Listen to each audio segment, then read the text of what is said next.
Blabla Smart.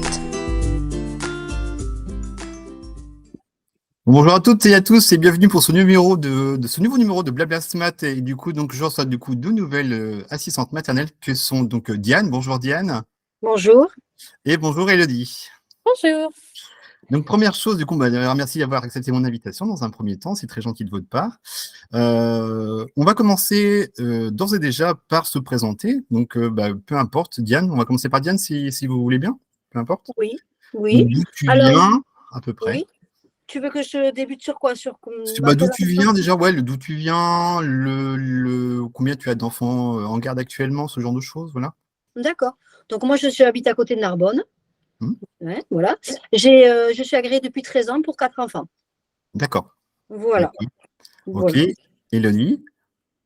Le bel accent de Diane, j'adore. Oui. Moi, je suis Élodie, j'habite au Mans, donc entre Nantes et Paris. Je situe parce que ça ne parle pas forcément à tout le monde. Par les 24 heures du Mans, les rillettes, enfin voilà, le classique, quoi.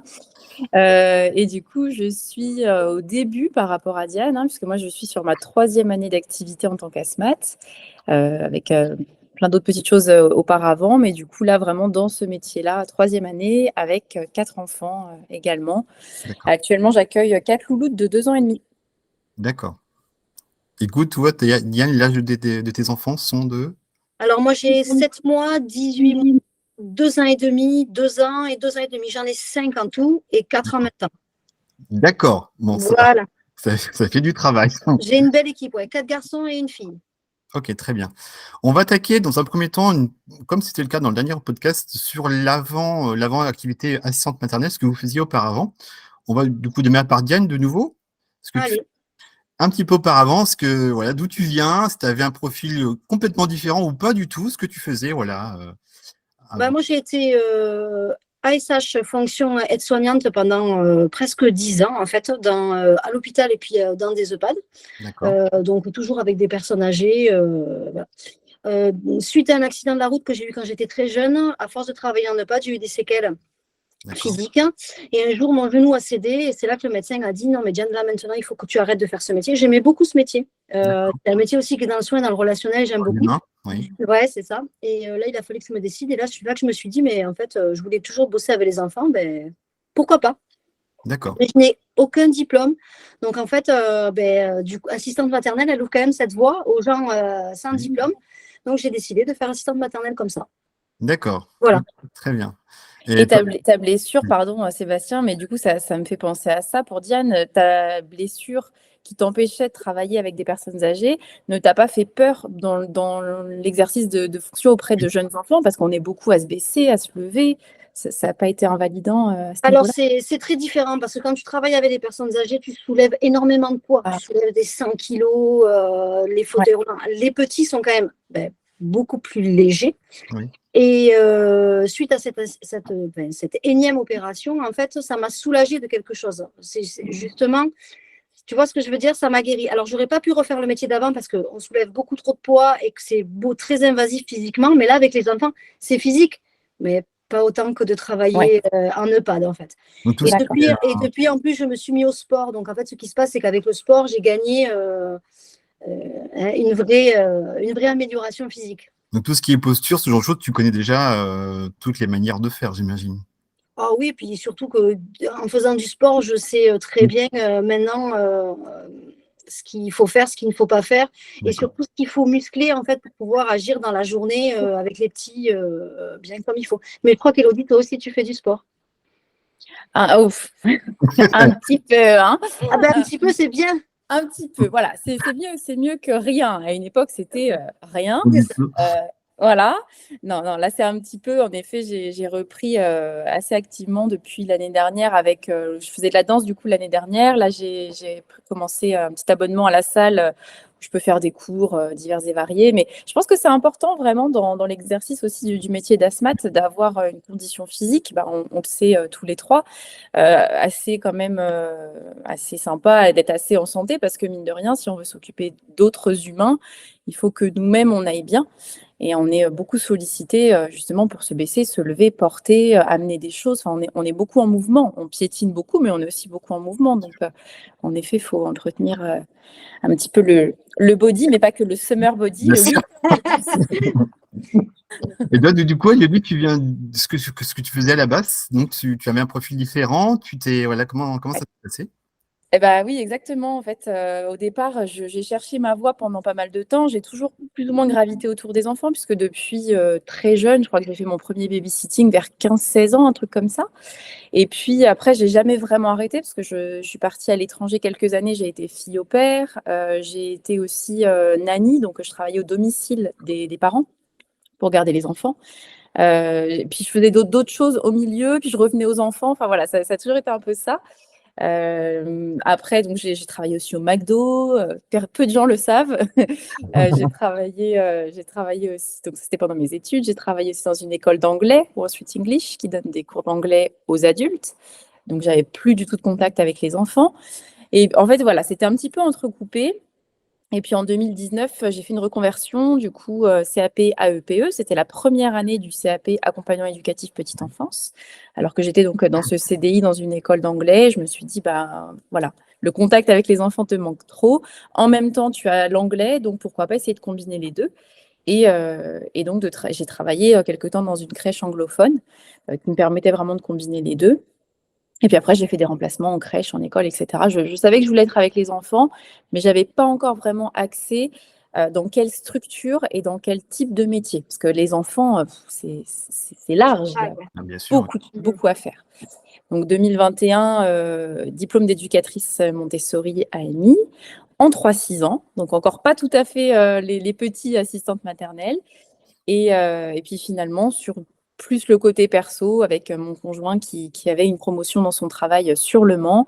Moi, au Mans, pas d'école Montessori qui avait de place pour moi, parce qu'il y en a une seule en 3-6 ans.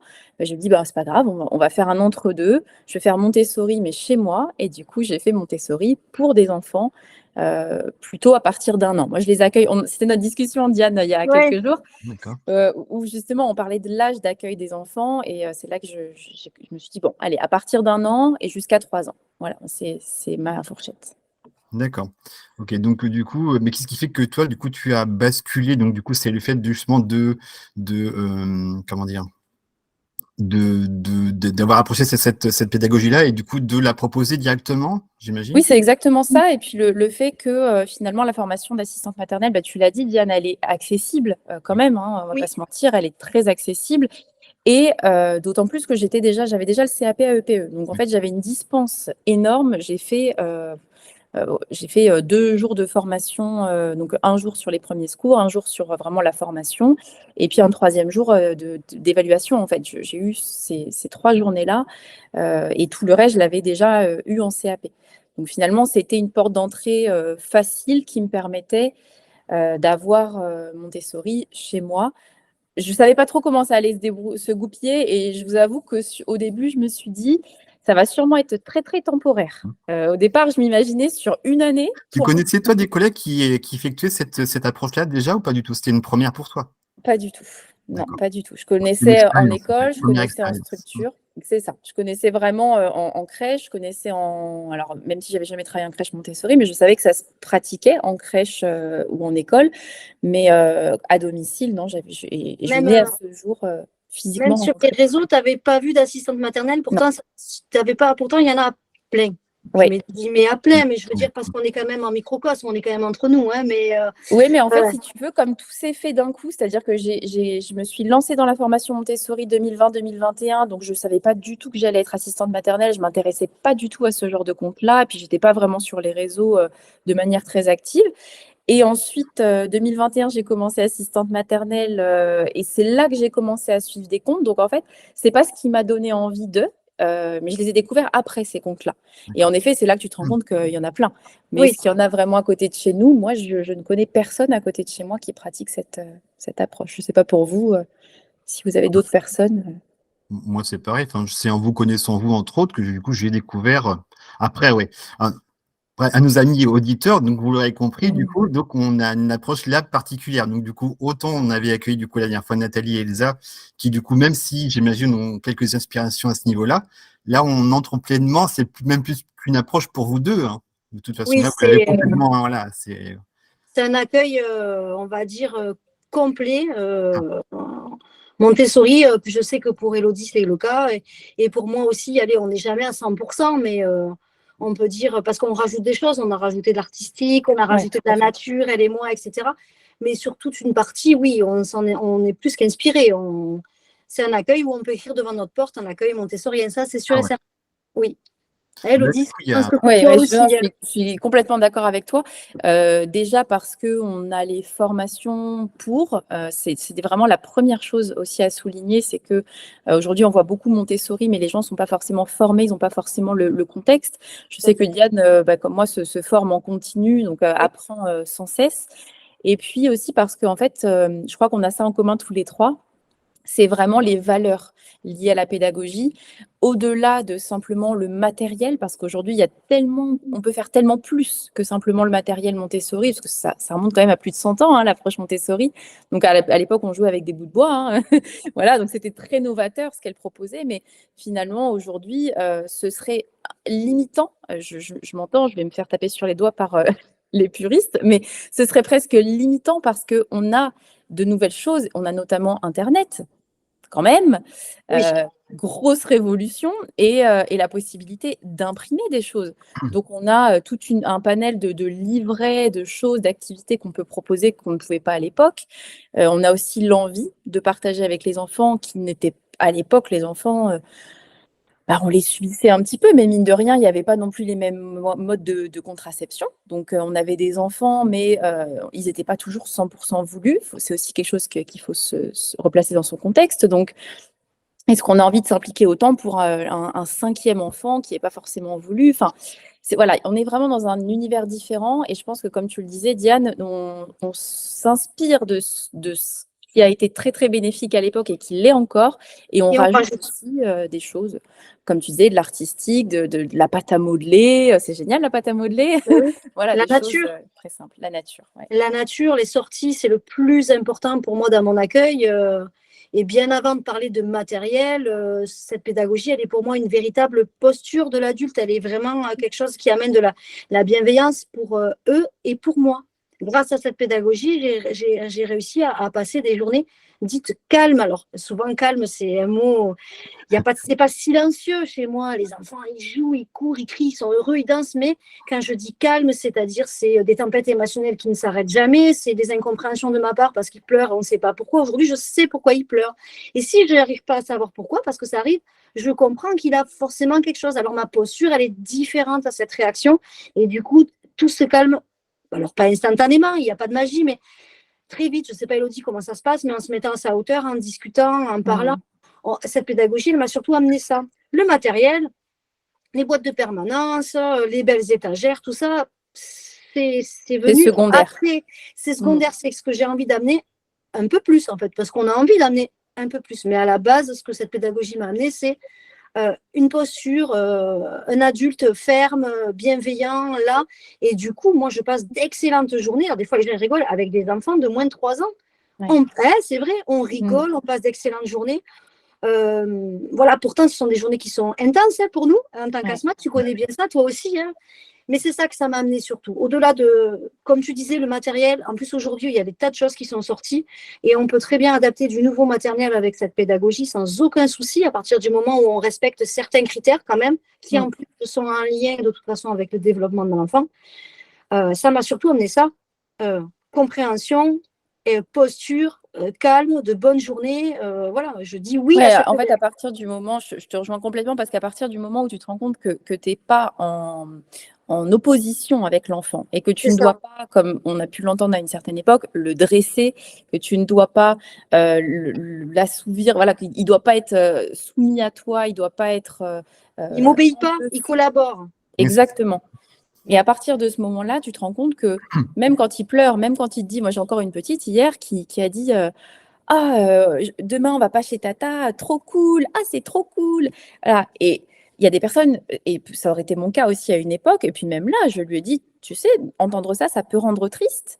Parce que ça fait quand même quelque chose, ça nous pince, ça nous pique, on se dit punaise, on donne tout pour ces petits-là. Et elle est juste trop heureuse de ne pas venir chez moi. Parce qu'elle est heureuse de rester chez ses parents, en fait. C'est pas qu'elle ne veut pas venir chez toi. Exactement. C'est qu'elle, dans sa tête, elle reste chez maman. C'est exactement ça. Je lui aurais répondu, c'est trop cool. Je suis trop contente pour toi. Exactement. Et c'est ça, c'est à la fois trop cool de venir chez Tata parce qu'on a les copines, on a les jeux, on a les moments, etc. Mais c'est aussi imposé aux enfants. C'est qu'à un moment donné, eux, leur choix naturel, c'est d'être avec leurs parents. Et on ne peut pas leur enlever ça, heureusement. Donc, c'est trop cool de rester avec papa-maman 2 jours seulement quand on ne les a pas vus pendant 5 jours. Enfin, le ratio est quand même juste affolant. Justement, cet aspect-là Montessori qui, du coup, vous avez dû présenter cet aspect-là, du coup, aux parents lorsque vous avez dû recevoir les parents en entretien, pour le coup. Est-ce que c'est quelque chose qui a été plutôt bien accueilli? Parce que, du coup, Montessori, on entend beaucoup parler de Montessori, effectivement, même parfois un peu trop. Il me semble que d'ailleurs, le nom Montessori n'a jamais été protégé, je crois. Hein, c'est ça? Non, oui, c'est ça. Je dis pas de bêtises. Hein. Du coup, lorsque les parents, eux, ont compris cette approche-là, comment ça s'est passé pour vous? Alors, si tu veux, ça dépend. Tu as ceux qui me contactent via les réseaux, en fait, via ce qu'ils ont vu. Ensuite, la majorité de mes parents, à 90%, c'est le bouche à oreille du village, c'est-à-dire que c'est les parents qui m'en amènent d'autres. Tu as ceux qui tombent en faisant une recherche et qui tombent et qui ne connaissent pas du tout Montessori. Et en fait, je les fais toujours venir en entretien et je leur explique. Et là, c'est pareil, je connais, ou je ne connais pas du tout, ou je connais, mais j'en ai une image... une mauvaise image. Et là, les derniers parents que j'ai reçus pour des enfants l'année prochaine m'ont dit, mais vous pratiquez Montessori, mais moi, je vous explique, moi, j'ai aucune envie que mes enfants deviennent des enfants, quoi. Et ça a été hyper drôle pour moi, j'ai éclaté de rire et je leur ai dit, mais c'est très drôle ce que vous me dites et je pense que vous n'avez pas compris, s'il y a une reine ici, c'est moi. C'est pas méchant ce que je disais, c'est vraiment la reine ici, c'est moi. Celle qui est la couronne ici, c'est moi. Et je vais vous expliquer comment les enfants peuvent s'épanouir chez moi. Et qu'est-ce que la méthode Montessori? Ce n'est en quel cas des enfants rois. Ici, l'enfant, il ne fait pas ce qu'il veut, mais il choisit ce qu'il fait. Ce n'est pas du tout la même chose. Et là, je leur ai expliqué, je leur ai donné des liens, des vidéos. Et 2 jours après, ils m'appelaient, mais c'est génial. On n'avait pas du tout compris. C'est exactement ce qu'on veut pour nos enfants. Et du coup, on se sent sécurisé de savoir que vous serez le maître en sécurité, parce qu'on les garde aussi pour les mettre en sécurité, ces enfants. Je tiens à le dire par rapport à ce qu'on a dit tout à l'heure, ils ne font pas ce qu'ils veulent et ils sont en sécurité. Hein. Ils ne traversent pas la route s'ils ont envie de traverser la route. Hein. Ça ne marche pas du tout comme ça. Et du coup, voilà, ils ont vraiment aimé ça, mais ils arrivent. Ils ne savent pas toujours, hein, les parents, en tout cas, dans mon cas, par ici. Mais en général, ça leur plaît. Pourtant, en majorité, aucun ne le pratique chez eux. L'enfant, il vient chez moi, il a cet accueil, mais quand il rentre chez lui, ce sera différent. Les parents vont prendre quelques touches quand même, ils me posent des questions, ils vont s'inspirer, mais en vrai, chez eux, c'est pas comme chez moi. Je ne sais pas comment c'est pour toi, Élodie, mais ici, je sais très bien que chez eux et chez moi, ça ne marche pas pareil. Et c'est leur vie, c'est pas la mienne. Oui, tout à fait. Mais c'est intéressant parce que tu l'as dit aussi tout à l'heure, j'ai relevé que tu parlais de fermeté en fait dès ta première présentation. Et c'est aussi ça qui est essentiel, tu vois, ce que tu demandes, Sébastien, les familles, comment elles accueillent ça et tout. Et en fait, souvent, c'est vraiment ce que Diane pointe du doigt, c'est que souvent, elles associent ce mot Montessori avec des choses alors qui sont vraiment aux antipodes. Parfois, c'est le laxisme à son paroxysme, donc on va laisser tout faire et donc même mettre l'enfant en pied. Et parfois, c'est l'inverse. Parfois, c'est mon enfant va être totalement brimé. Il y a des présentations, comment ça? Ça veut dire qu'il ne peut pas explorer. Il va y avoir, c'est trop fermé, c'est trop réducteur. Donc, en fait, il y a vraiment les deux opposés. Et il y a des personnes, de plus en plus quand même, heureusement, peut-être aussi grâce à des vecteurs comme nous, qui arrivent à se positionner un peu au milieu et à se dire non, en fait, c'est juste une approche ferme et bienveillante. C'est une approche qui se rapproche énormément d'ailleurs à la discipline positive, qui est une approche ferme et bienveillante. Donc, il y a des limites. C'est un problème de communication à ce niveau-là, d'image, c'est ça en fait Oui, je pense qu'il y a trop de vecteurs Il y a trop de choses sur Internet qui véhiculent ça. Et il y a eu énormément aussi à un moment, je ne sais pas si tu les as connus, ces groupes, Élodie. Il y a eu à un moment donné, il y a 10 ans de ça, quand j'ai commencé à m'intéresser à cette pédagogie, il y avait énormément de la montée des groupes d'éducation positive. Je déteste ce mot parce que ça voudrait dire qu'il y a des parents qui sont négatifs. Ce n'est pas vrai. Mais bon, c'est le mot qu'on emploie quand même. Donc, d'éducation. Et dans ces groupes d'éducation positive, il y avait des trucs de fou, du genre, ma fille, il fait -2, sort pieds nus, mais pas de manteau. Mais c'est qu'elle n'a pas froid. Et en fait, c'était pas du tout mis. On n'expliquait pas à cette maman qu'il fallait expliquer à la petite fille qu'il fallait mettre des chaussures, un manteau, on pouvait aider cette maman. Et non, on lui disait non, mais c'est pas grave, elle a qu'à sortir comme ça. Alors il y a ceux qui disaient non, mais c'est pas bien, il faut qu'elle mette un manteau. Et à partir du moment où on disait c'est pas bien, il faut qu'elle mette un manteau, tout le monde les pointait du doigt. Oh, t'es un vilain parent qui oblige ta fille à mettre un manteau. Et je pense que ça, c'est resté pendant des années. Et ça a vraiment véhiculé une image de laxisme, mais même de danger. Mais tu sais, ce que je crois, c'est qu'en fait, on avait un mode d'éducation qui était tellement punitif et tellement dans l'opposition avec l'enfant. Moi, quand je peux discuter avec mes parents, par exemple, je sais qu'ils ont tous les deux été frappés, mais quand je dis frappés, c'est à coups de martinet, à coups de poing, etc. Enfin, c'est des choses très violentes qui se pratiquaient beaucoup à l'époque, où vraiment il y avait des sanctions extrêmement fermes, des punitions très difficiles. Et je crois que c'est comme pour tout, quand on veut casser quelque chose et quand on veut apporter une nouveauté, ben parfois il faut passer un peu par l'extrême. Et je vais faire le parallèle avec le Covid, où en fait, pour avoir un petit peu des prises de conscience, maintenant on travaille tous quasiment sur Zoom, sur voilà, des différentes plateformes, on fait du télétravail, on a complètement réaménagé notre mode de vie. Avant, personne ne fonctionnait comme ça. Et il a fallu finalement cet énorme truc pour avoir des prises de conscience et avoir des changements qui ont opéré dans le quotidien. Ça et puis plein d'autres.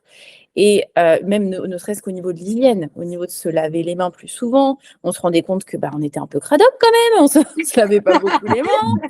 Enfin bon, voilà, c'est des pour nous, c'est compliqué, on fait que ça, se laver les mains. Nous, on fait que ça. On fait que ça tout le temps, se laver les mains. Mais tu vois, et j'ai l'impression que pour passer de quelque chose de très ferme et très punitif, et avec de la soumission de l'enfant, à quelque chose d'un petit peu plus modéré, avec pas une égalité, parce qu'on n'est pas quand même à complète égalité. L'enfant, il a besoin de repères, hein, donc on va lui montrer l'exemple. Mais pour avoir quelque chose de plus stable et de plus viable au quotidien, il a fallu passer par l'extrême. Donc, on est rentré maintenant, on fait tout, l'enfant est roi, l'enfant est mis en valeur et l'adulte s'écrase. Et on n'est pas bien non plus, c'est ce que tu disais tout à l'heure. Ça ne marche pas. Ça ne peut pas fonctionner. Est-ce que vous pensez que c'est quelque chose de passager, cette mentalité-là, d'après vous, ou c'est quelque chose qui va changer? Je pense que ça évolue beaucoup parce que ce qui se passe aussi, ce qui s'est énormément développé en parallèle, c'est les neurosciences et la vulgarisation de ça.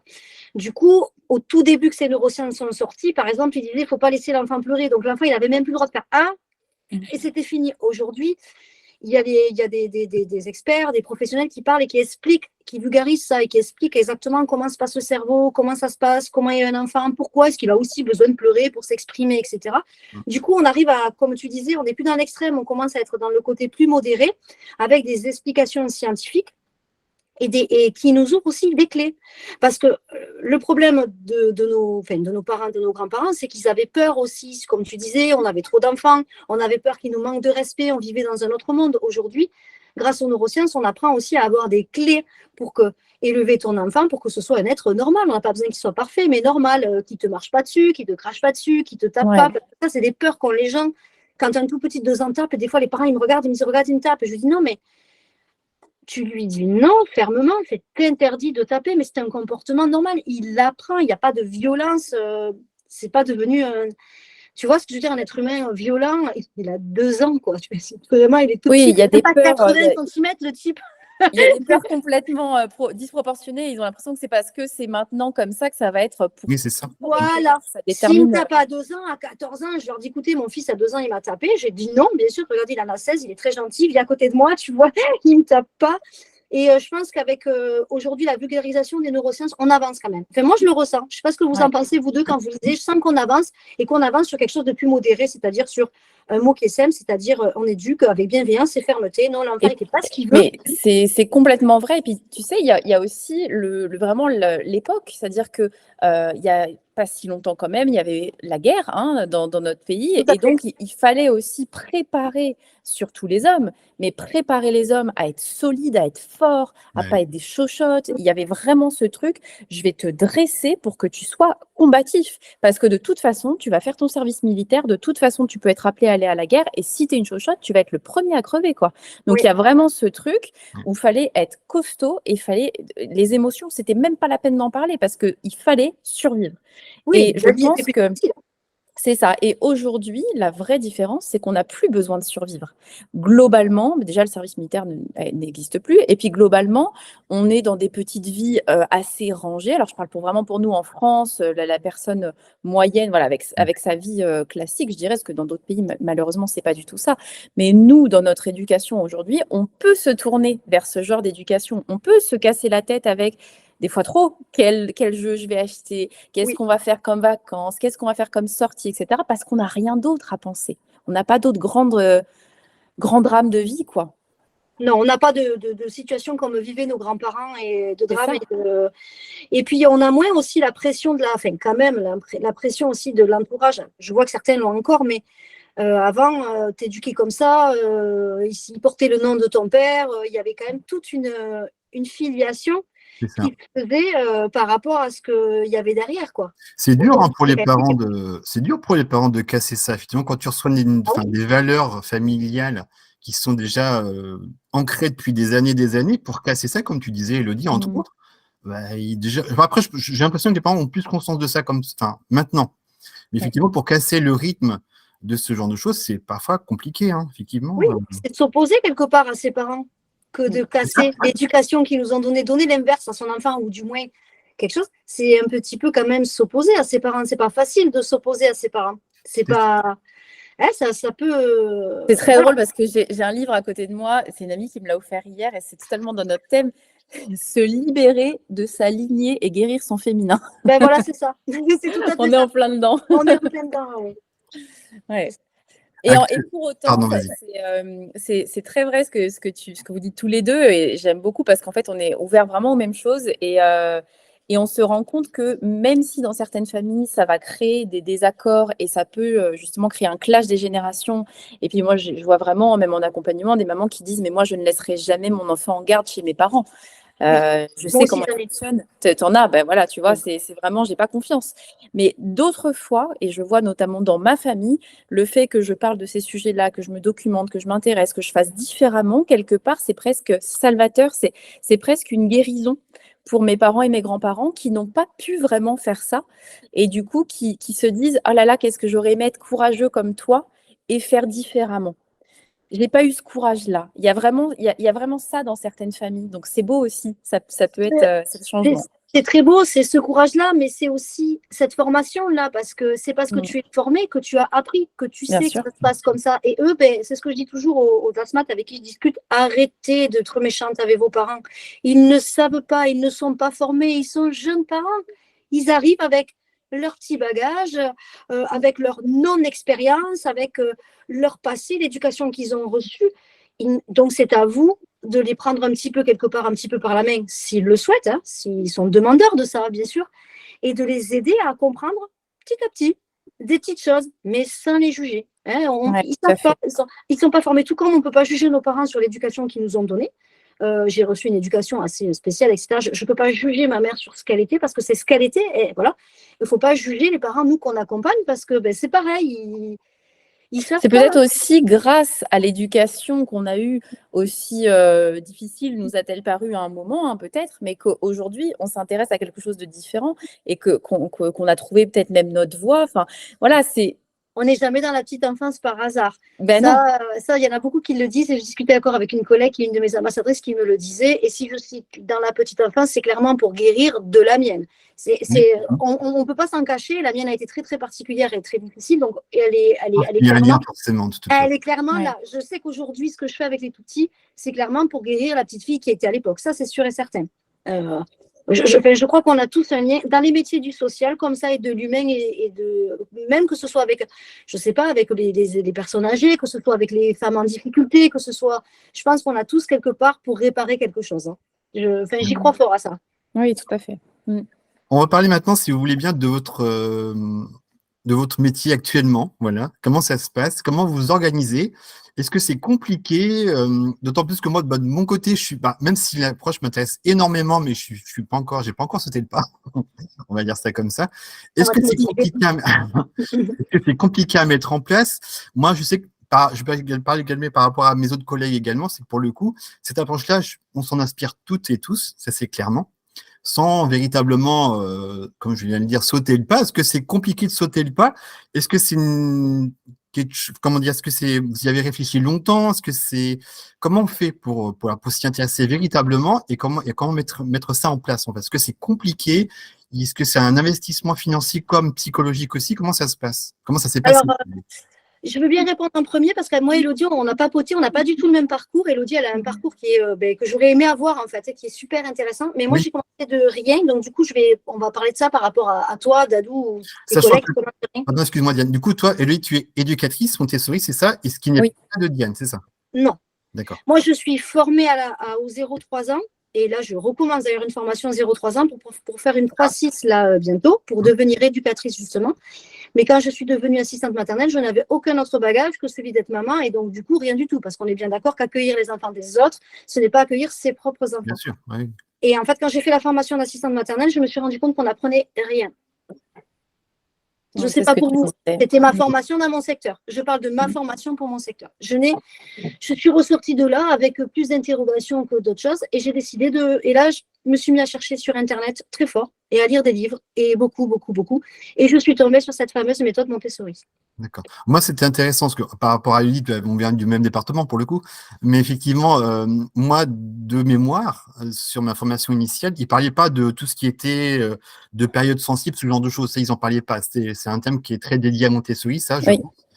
Mais effectivement, on parlait de besoins de l'enfant, d'y répondre, d'y répondre, ce genre de choses. Mais effectivement, la formation a beaucoup évolué. Ça, c'est clair et net parce que de ce que tu m'as dit, Diane, de ta formation. Il y a 13 ans, hein. Voilà, de ta formation, c'était encore un autre mode de fonctionnement, avec d'autres parents, d'autres formes de parentalité, etc. Aujourd'hui, ça a beaucoup évolué. J'ai pu voir, alors du coup, moi, je n'ai pas suivi la formation au global, mais j'ai pu voir déjà ce qu'on nous a proposé en CAP, AEPE et globalement ce qu'ont vu les collègues en formation d'assistante maternelle. Et j'ai été très, très surprise en bien de la profondeur de la formation et justement de la bienveillance rattachée à cette formation-là. Donc, j'ai trouvé, là, je vais faire au mois de mars ma deuxième partie de formation, donc je vous dirai ce qu'il en est. mais voilà, pour le coup, j'ai trouvé que c'était plutôt positif. Et encore une fois, c'est très lié avec le formateur. Et je pense qu'une personne passionnée, avec un petit bagage Montessori ou autre pédagogie alternative, forcément, va implémenter ça dans sa formation. Donc, je pense que ça dépend. Mais toi, tu n'as pas eu. On n'a pas eu ça du tout. On a eu des dames qui venaient du secteur de la crèche d'un ancien temps avec des discours comme quoi c'est normal que les enfants restent de 6h à 20h à la crèche avec… Bon, bref, je n'ai pas du tout accroché et pourtant, je ne connaissais pas du tout ce monde-là de positif, etc. Même si j'éduquais mes enfants à peu près comme ça, Et du coup, j'ai fait des recherches et je suis tombée là-dessus. Donc, en fait, j'ai tout un parcours où j'ai commencé de rien pour m'intéresser à ça. La première chose que j'ai fait, c'est me former. La première chose que j'ai fait, c'est acheter tout un tas de matériel que je n'ai bien sûr pas pu utiliser puisque le matériel sans la posture, ça ne sert à rien et que ce n'est pas une petite formation elle était assez grosse, cette formation, mais qui peut vraiment t'amener à faire. En fait, ce qui m'a amené à changer, c'est vraiment de multiplier les formations, de multiplier les blablas avec d'autres asthmates Montessori et de se remettre en question perpétuellement. Et en fait, un jour, j'ai compris une chose en lisant un énième livre, c'est que pour mettre la pédagogie en place Montessori à la maison en partant de rien, c'est-à-dire pas avec le bagage qu'a Elodie, c'est-à-dire avec une formation solide, etc. Il me fallait commencer par moi, qu'il fallait que je prenne soin de moi, qu'il fallait que je continue à me former et surtout que je range tout ce matériel, que j'arrête de m'angoisser. Donc en fait, j'ai tout rangé et je suis repartie de zéro avec les enfants, mais quasiment du jour au lendemain, en rechangeant ma posture et j'ai travaillé là comme ça pendant au moins 3 ans. Pas de plateau. Pas de tiroir, pas de boîte de permanence, rien. Des petits dessins, j'ai toujours fait des petits thèmes, des gommettes, etc. Mais je travaillais sur moi. À chaque fois que je sentais une situation qui était compliquée, que je n'arrivais pas à gérer, j'appelais une collègue qui est éducatrice et je lui disais, voilà, là, je n'ai pas géré. Elle me disait, c'est ta posture. Si tu étais intervenu aux premières fois, ce ne serait pas arrivé, etc. Et hop, je discutais avec elle. Et en fait, c'est comme ça que j'ai appris toute la posture. Comment on intervient à la première fois, comment on anticipe, comment on aménage son environnement pour ne pas créer de conflit. Donc, le premier conseil que je donnerais à une asthmate qui veut démarrer, c'est qu'elle se pose au milieu de sa pièce, qu'elle tourne autour d'elle et qu'elle regarde tout ce qui se met en conflit avec les enfants et qu'elle enlève tout. Et surtout qu'elle n'achète rien. Première étape, pour moi en tout cas, personnellement. Et une fois que j'ai senti que purée, mais waouh, l'ambiance, ça change tout, ma façon de parler aux enfants a changé, la façon dont ils accueillent ma parole a changé, la façon dont ils se frustrent moins, que tout a changé. Et là, je me suis dit, ben, je me sens prête.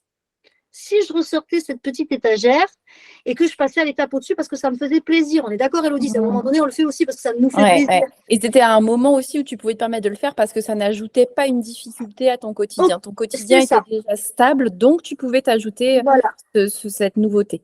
Et je savais aussi, j'étais consciente que si ça me mettait en difficulté, je serais capable de l'enlever pour le ressortir dans un mois sans me sentir en situation d'échec.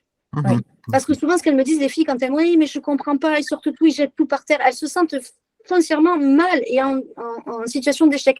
Et c'est dommage, ce n'est pas le but. Le but, c'est de se sentir bien. Mais tu sais, c'est souvent le cas, quand on investit de l'argent. Et en fait, c'est ce que tu dis au départ. Si tu investis beaucoup d'argent, mais même avec les parents, moi je vois combien de parents, mais ça, de toute façon, on a mis toutes nos économies, donc tu vas jouer avec maintenant. Mais oui, mais si ça ne convient pas aux besoins à un moment, l'enfant va naturellement aller vers ce qui lui apporte sa construction intérieure. Si ça ne lui apporte pas, il n'ira pas. Et ils ont cet instinct qu'on a perdu. Ils sont très intuitifs. Ils vont, en fait, même sans calculer quoi que ce soit, ils vont y aller naturellement. C'est cet élan de vie dont parlait Maria Montessori. Ils vont être portés vers du matériel qui répond à leur période sensible. Et en fait, si ça ne correspond pas, ça a beau coûter très cher, ça va rester sous le lit, dans un placard, enfermé. Et les parents se frustrent, et à juste titre, parce qu'ils ont payé beaucoup. Mais des fois, en fait, il y a des choses tellement simples. On parlait de la nature tout à l'heure, Diane, tu disais, des fois, les mettre dehors avec des bâtons, des cailloux, des feuilles, mais c'est leur... C'est la base. C'est la base, c'est le quotidien, c'est ce qu'on fait tous les jours. Et ça ne coûte rien. Et ça ne coûte rien. Et du coup, je disais, commencer par mettre 2-3 plateaux et déjà essayer de voir si avec le mélange d'âge, qui touche à quoi, si tu arrives à gérer juste 2-3 plateaux avec de la vaisselle qui ne casse pas, avec des objets qui ne peuvent pas être avalés, un pas devant l'autre. En fait, c'est ça que j'ai fait un pas devant l'autre. Et petit à petit, quand j'ai vu que j'arrivais à gérer ces installés avec 3 plateaux, on a commencé à en mettre 4, puis j'ai commencé à changer un petit peu les matériaux qu'il y avait dessus pour du matériel qui casse, pour que s'ils fassent tomber, ils aient les conséquences de leur acte, etc. Mais au début, non, tranquillement. Pas de vaisselle qui casse, pas de tout ça. On y va, pas à pas, comme a dit Élodie, pour ne pas se sentir... On ne met pas les enfants en situation d'échec et l'adulte veut s'y mettre. En termes de temps, le temps de mettre tout ça en place, ça met combien de temps à peu près? Moi, j'ai trouvé honnêtement que vraiment, maintenant avec le recul, pour moi, ça a été toute une série d'enfants. C'est-à-dire que pour moi, aujourd'hui, j'estime que je suis réellement en place depuis 1 an et demi, 2 ans, et que ça m'a mis 3 ans, c'est-à-dire toute une série de petits choux qui sont arrivés très tôt chez moi, parce qu'ils sont arrivés très tôt là jusqu'à l'école, vraiment, mais qui du coup a été très bénéfique puisque les plus grands ont commencé à montrer aux plus petits, et aujourd'hui je sens ce fil conducteur qu'il y a. Là, je vois les plus grands aller vers le tout petit, lui montrer la boîte et lui dire regarde, tu mets la balle dans la boîte. Ah non, il faut le remettre sur l'étagère. Ça se fait instinctivement en fait, et c'est pour ça que c'est merveilleux de prendre son temps, parce qu'en fait on gagne du temps après. Surtout pour les novices comme moi qui partent vraiment de rien et qui n'est pas de base solide comme Élodie qui a quand même une formation qui est solide. Et ça, c'est pas rien. C'est pour ça qu'aujourd'hui, je me forme quand même si je sais faire, parce que je suis quasiment sûre à 600%. Déjà, je refais une 0,3 et je rapprends des choses, donc c'est que ça m'apporte. Et je suis quasiment sûre que ça va m'apprendre encore plus et que je vais encore me passer de meilleures journées, ou du moins, pourquoi pas différentes, pourquoi pas amener d'autres choses avec... Et on n'en a jamais fini de se former. De toute façon, comme on disait, le formateur est différent. À partir du moment où le formateur est différent, c'est comme nous sur les réseaux, on est combien de milliers à proposer le même contenu, mais on le fait de manière différente. Et c'est ce qu'aiment les gens aussi, c'est ce que du coup, ils viennent chercher chez nous, parce que nous, on a de l'humour, ou alors on a un sérieux, on a une certaine manière de dénoncer les choses qui leur plaît. Donc, en fait, chacun a sa petite touche, et dans ta formation, probablement que tu vas entendre quelque chose que tu as peut-être déjà entendu même 10 fois par le passé, mais la manière dont ce sera dit, tu vas te dire « Ah ouais, ça y est, je percute le truc, quoi. » Donc, des fois, ça fait du bien aussi d'entendre des choses à nouveau. Et puis, c'est comme tout, si jamais on ne le fait pas un certain temps, à un moment, on oublie. Oui, on a besoin de rappel. Et Donc, puis, ouais. plus tu as d'expérience et plus tu avances dans le temps, que ce soit, je suppose, dans tous les métiers, plus quand tu as ce rappel, il te ramène à des situations et tu le comprends, mais toujours de mieux en mieux. C'est très bien de se former et même de se reformer à la même chose. C'est vraiment, en tout cas pour moi, c'est très bénéfique. Donc, pour finir, comme ça, Élodie, elle va pouvoir passer parce qu'elle a vraiment un parcours différent. Pour moi, pour commencer, il faut enlever toutes les idées reçues qu'on a sur Montessori, ne rien acheter, se former. Se former, se former, se former. Même si tu commences par des petites formations sur le développement du cerveau, puis sur la psychoaffectivité, puis éveiller, on s'en fiche. Tu fais ce qui t'a envie d'apprendre, parce que c'est important d'avoir une envie d'apprendre. Et une fois que tu t'es formé à ça, et que tu sens que ta posture, elle change auprès des enfants, et que tu arrives à avoir un accueil qui te plaît, ou tu sens que si tu sors quelque chose, ça va bien se passer, et à ce moment-là, alors, pourquoi pas lance-toi, mais parce qu'il faut bien se lancer à un moment donné quand on en a envie. Mais pareil, lance-toi à petits pas. Voilà. Pour moi, c'est comme ça que j'ai fait, c'est comme ça que ça a marché. Alors peut-être ça ne marchera pas pour tout le monde, mais voilà. Aujourd'hui, je filme et souvent j'ai beaucoup de messages en privé. Ouah, c'est tellement calme chez toi. Mais en fait, ce que je filme, c'est la concentration extrême des enfants et le respect qu'ils ont les uns envers les autres. Mais croyez-moi, ils font des roulés-boulés et ça crie aussi après. Mais du moins, sur cet instant-là, je sais que c'est ça que j'ai gagné, quoi. Et ça, c'est génial, c'est très beau à regarder, quoi. Élodie, je t'en prie, raconte-nous. Et je ne sais même plus quelle était la question initiale. Redis-moi.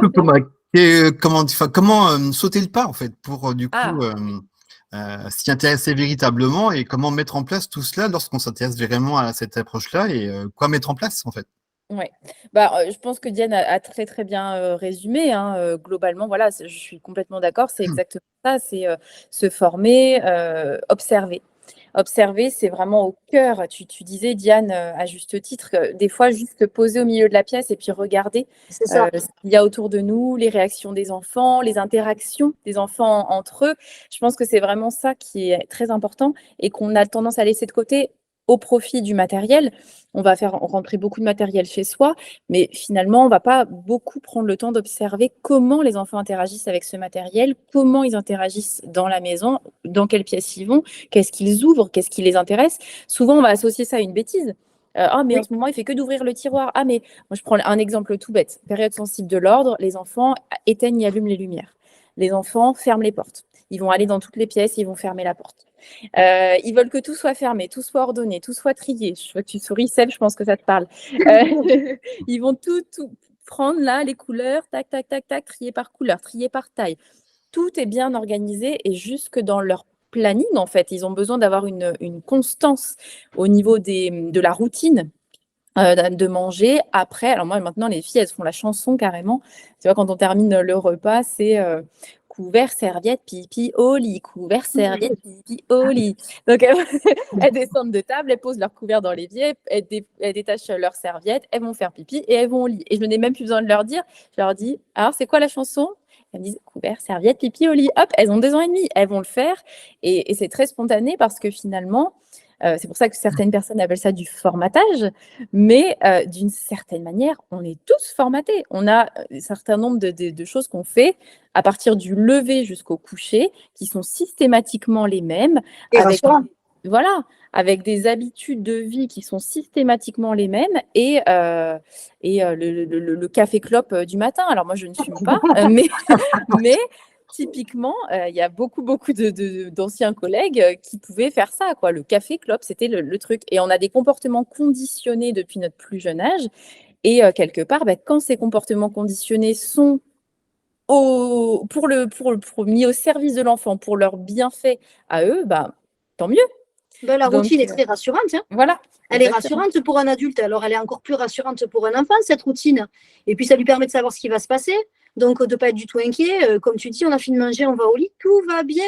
Ils sont tout petits, il ne faut pas l'oublier, ce n'est pas du formatage. Les rituels sont importants. Donc, oui, même nous, des fois, quand on ne sait pas trop ce qui va se passer, oui, j'ai un rendez-vous, mais je ne sais pas. On n'est pas hyper à l'aise en vrai. Hein. On fait tous les adultes là, mais en vrai. Ouais, c'est vrai. Mais imaginez si on a. Enfin, moi, j'estime que jusqu'à 10, 11 ans, c'est vraiment des tout petits et il faut arrêter de croire que qu'ils ont besoin de ça. Moi, je fais comme toi, Elodie, on est hyper routinier, ils savent très bien, on enlève, on met dans le chariot, on va jeter le chariot, on range sa chaise, on va se laver les mains. Bah oui, mais tu sais, en plus, c'est ce qui leur permet de se repérer dans le temps parce Oui. qu'ils n'ont pas du tout Ils n'ont cette pas de repère de notion. temps. Ils Oui. n'ont pas ce repère. Nous, on sait, c'est facile, on connaît même, on l'a tellement mentalisé cette journée qu'on sait très bien. Là, rien que là, en pensant, je sais que les filles elles vont arriver à 8h, ensuite on va faire ci, ça, on va manger, les parents vont venir les récupérer 16, 17, etc. Elles ont aucun repère par rapport à ça. Donc, chaque journée est un nouveau défi.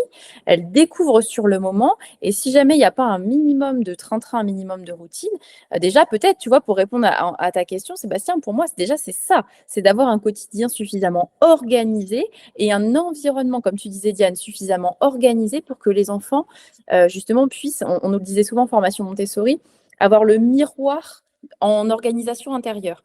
Finalement, l'ordre extérieur répond aux besoins d'ordre intérieur. C'est ça. Et ça, c'est vraiment quelque chose qui va les aider, d'avoir les objets à leur bonne place. Alors, en ce moment, on ne va plus dans la pièce d'activité parce que c'est un chantier phénoménal, mais du coup, on n'y va plus. Mais du coup, tu ne vas plus, c'est pas grave. Voilà. Du coup, on n'y va plus. J'ai condamné la pièce pour l'instant, chantier, puis après, voilà, on va s'occuper de ce bazar.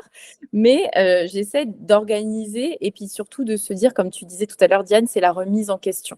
C'est qu'à un moment, quand on disait tout à l'heure, l'enfant est en train d'ouvrir, fermer le tiroir sans cesse, il a besoin de quoi? Qu'est-ce qui pourrait, plutôt que de lui dire arrête de faire ça, non, ou des fois ils ont besoin de comprendre. Qu'est-ce que je pourrais lui donner pour qu'il comprenne ça sans mais c'est affiner ça. C'est ça. Et des fois, moi la dernière fois, exemple très marquant, je trouve une petite avec les doigts dans la prise. Donc on a pris, voilà, ça peut arriver. C'est rigolo. Il y a des petits trous, il y a un truc sur le mur, hop, c'est trop rigolo, c'est à ma taille, c'est à ma hauteur, est-ce que c'est un jeu? Ils n'arrivent pas à faire la différence. Donc plutôt que se dire qu'est-ce que tu fais, machin, non. Bon, déjà je sais que les prises aujourd'hui sont sécurisées. Dans les maisons, on ne nous demande même pas de mettre de cache-prise, donc voilà, je sais que déjà il y a moins de risques. Donc je ne m'affole pas, mon enfant ou l'enfant est en bonne santé, tout va bien. Je la recule et je lui dis regarde ça, ce n'est pas un jeu. Est-ce que tu veux que je te montre à quoi ça sert? Peut-être que je vais y passer 1 minute ou 2 minutes sur le moment, mais ensuite j'aurai plus jamais besoin de le faire. Et c'est ce temps-là, des fois, qu'en tant que professionnel, on a tendance à squeezer un peu et se dire je vais réagir intuitivement, dire non, pas ça.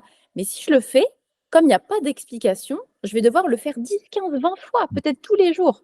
Alors que si je prends juste 2 minutes, moi je suis allée chercher le sèche-cheveux, je lui ai dit regarde, je prends le sèche-cheveux, je le branche dedans et j'allume. En plus, elle rigole, en plus c'est rigolo, je leur mets l'air sur le visage, je leur dis tu vois, c'est à ça que ça sert cette prise, c'est pour brancher des choses. Est-ce qu'on branche les doigts? Bah non. Donc, ça ne sert pas à ça. Et bien là, l'autre jour, elles me l'ont ressorti. J'ai dit, il va falloir qu'on branche la conteuse d'histoire. Et la petite, elle m'a montré. Elle m'a dit, là, brancher. Tu vois, elle a fait le lien. Donc, et maintenant, elle n'y touche plus. Et elles savent à quoi ça sert. Franchement, je trouve ça vraiment vraiment top, quoi. C'est clair. Ça me permet de faire le lien, du coup, avec ce que je disais, Elodie. Du coup, j'ai dû voir le film, là, très récemment, qui était, du coup, Le Maître et l'Enfant. Il est super, ce film. Hein. C'est formidable, franchement. Moi, je l'ai fait montrer à mes collègues et je leur dis, même si c'est pas chez une asthmate, même si tu peux pas te projeter parce que t'es pas... Juste, regarde ces enfants évoluer dans cette classe, regarde la posture de l'adulte, regarde comment il fait, regarde comment il leur parle, et même des fois, il les remet entre guillemets à leur place en leur disant non, je suis occupée avec elle. J'y mets tout mon cœur, tu viendras me voir tout à l'heure. Donc, c'est pas n'importe quoi. Regardez ces enfants aussi réussir par eux-mêmes. Et ce film, il montre vraiment ce que peut faire la pédagogie, le bonheur que ça peut amener aux enfants et les apprentissages. C'est merveilleux de voir que c'est parce qu'ils sont heureux qu'ils apprennent autant. C'est pas l'inverse. C'est le bonheur qu'ils font. Ce film, il est super. Je suppose que tu l'as apprécié. Ah, mais j'ai adoré. J'ai adoré. Il m'a envoyé un message direct. J'ai découvert ça, c'était trop bien. Vous savez, il y a cette scène où il arrive tout seul à découper la pomme. Oui. Et il crie Achille. Il y passe du temps en plus au début, il galère. Il galère, mais dans la voix off, elle dit qu'aucun autre enfant vient l'aider. Tout le monde le laisse faire, en fait, et qu'il y arrive. C'est ça qui est dur, c'est du coup, en tant qu'adulte, c'est pour ça que je suis en train de me dire que, vous voyez, l'approche Montessori, je trouve ça génial, mais c'est comme disait le réalisateur, c'est un travail de tous les jours, en fait, de se forcer à ne pas intervenir. Mais il faut aller contre ses instincts naturels et contre ce qu'on t'a toujours fait. En fait, l'adulte, même toi en tant que petit Sébastien, je pense que tu as vécu la même chose Ah oui, que bien beaucoup sûr. de gens. Eh oui, On est intervenu très très vite. Bah oui, bien sûr. Tu vois? Et là, c'est juste des fois, alors moi je dis toujours, c'est pas de tomber tout de suite dans ce qu'est capable de faire Mais bien ce sûr. maître dans cette école, C'est de Christian. l'empathie, en fait, aussi. non, parce qu'en plus, il accueille des plus grands que nous, donc il faut C'est faire aussi ça. la part des choses. Hein. Et puis, il a des années d'expérience. C'est aussi de se dire, peut-être que moi, je peux laisser juste 1 seconde de plus. Et tu sais, des fois, ça se joue à 1 seconde. Des fois, tu vois un enfant qui galère. Moi, je le voyais encore il n'y a pas longtemps sur un petit classeur, là. Elle mettait des cartes dedans. Elle n'y arrivait pas. Hein. Et j'étais à 1 seconde d'intervenir. Et je me suis retenue. Je me suis juste dit, allez, 1 seconde. Et elle a réussi. Ouais, bah Et oui. des fois, c'est juste 3 respirations. Allez, je prends 3 respirations et dans 3 respirations, j'y vais. Tu vois? Et juste de mentaliser ça, et ben, des fois, on leur laisse le temps nécessaire à la réussite. Et vraiment, il y a cette fierté qui naît de Oui. cette bataille aussi. Hein. Mais il y a aussi le truc, c'est que si tu leur dis tout le temps, tu sais, si tu n'y arrives pas vraiment et que tu as vraiment besoin d'aide, si tu sens que c'est trop dur pour toi, tu peux venir me voir. À force de leur dire ça dès tout petit, quand ils ont vraiment besoin d'aide, ils viennent. Parfois, ils viennent plus vite que ce qu'ils auraient eu besoin, mais ils sont comme tout le monde, ils sont fatigués. Et ça, si tu leur dis, si tu prends le coup de dire ça plutôt que d'intervenir, si tu prends le coup de dire cette phrase plutôt que de te précipiter, parce que moi aussi au début je me précipitais ou je le faisais carrément à leur place, hein, ils n'avaient même pas le temps de faire. Hein. Hop, je leur foutais les chaussures, le bonnet, le truc. Ouais. Les pêcheurs, c'était des petits poupons là. Ouais. Si tu prends le coup de faire ça, en fait, ben, du coup, ben, comme elle disait, quelque part, tu donnes aussi, hop, ça y est, tu as donné quelques secondes de plus pour qu'ils fassent par eux-mêmes. Le but, c'est pas qu'ils soient en difficulté. Le but, c'est qu'ils essayent au moins, ben, qu'ils apprennent à essayer. Et surtout, moi, depuis que j'ai vu ce film, j'ai cette phrase qui était dans ce film, c'est leur voler leur joie. Des fois, je dis aux parents, attends, discute avec moi, allez, regarde pas, regarde, il n'a pas besoin de toi, il t'a pas appelé, il t'a demandé de l'aide, non, donc regarde, allez, discute avec moi, viens. Et au bout d'un moment, il dit, regarde, je l'ai fait tout seul. Et je lui dis, tu vois, quand tu allais le faire à sa place, tu allais lui voler ce petit moment de joie. Parce qu'il est intense, ce moment de joie. Bien sûr.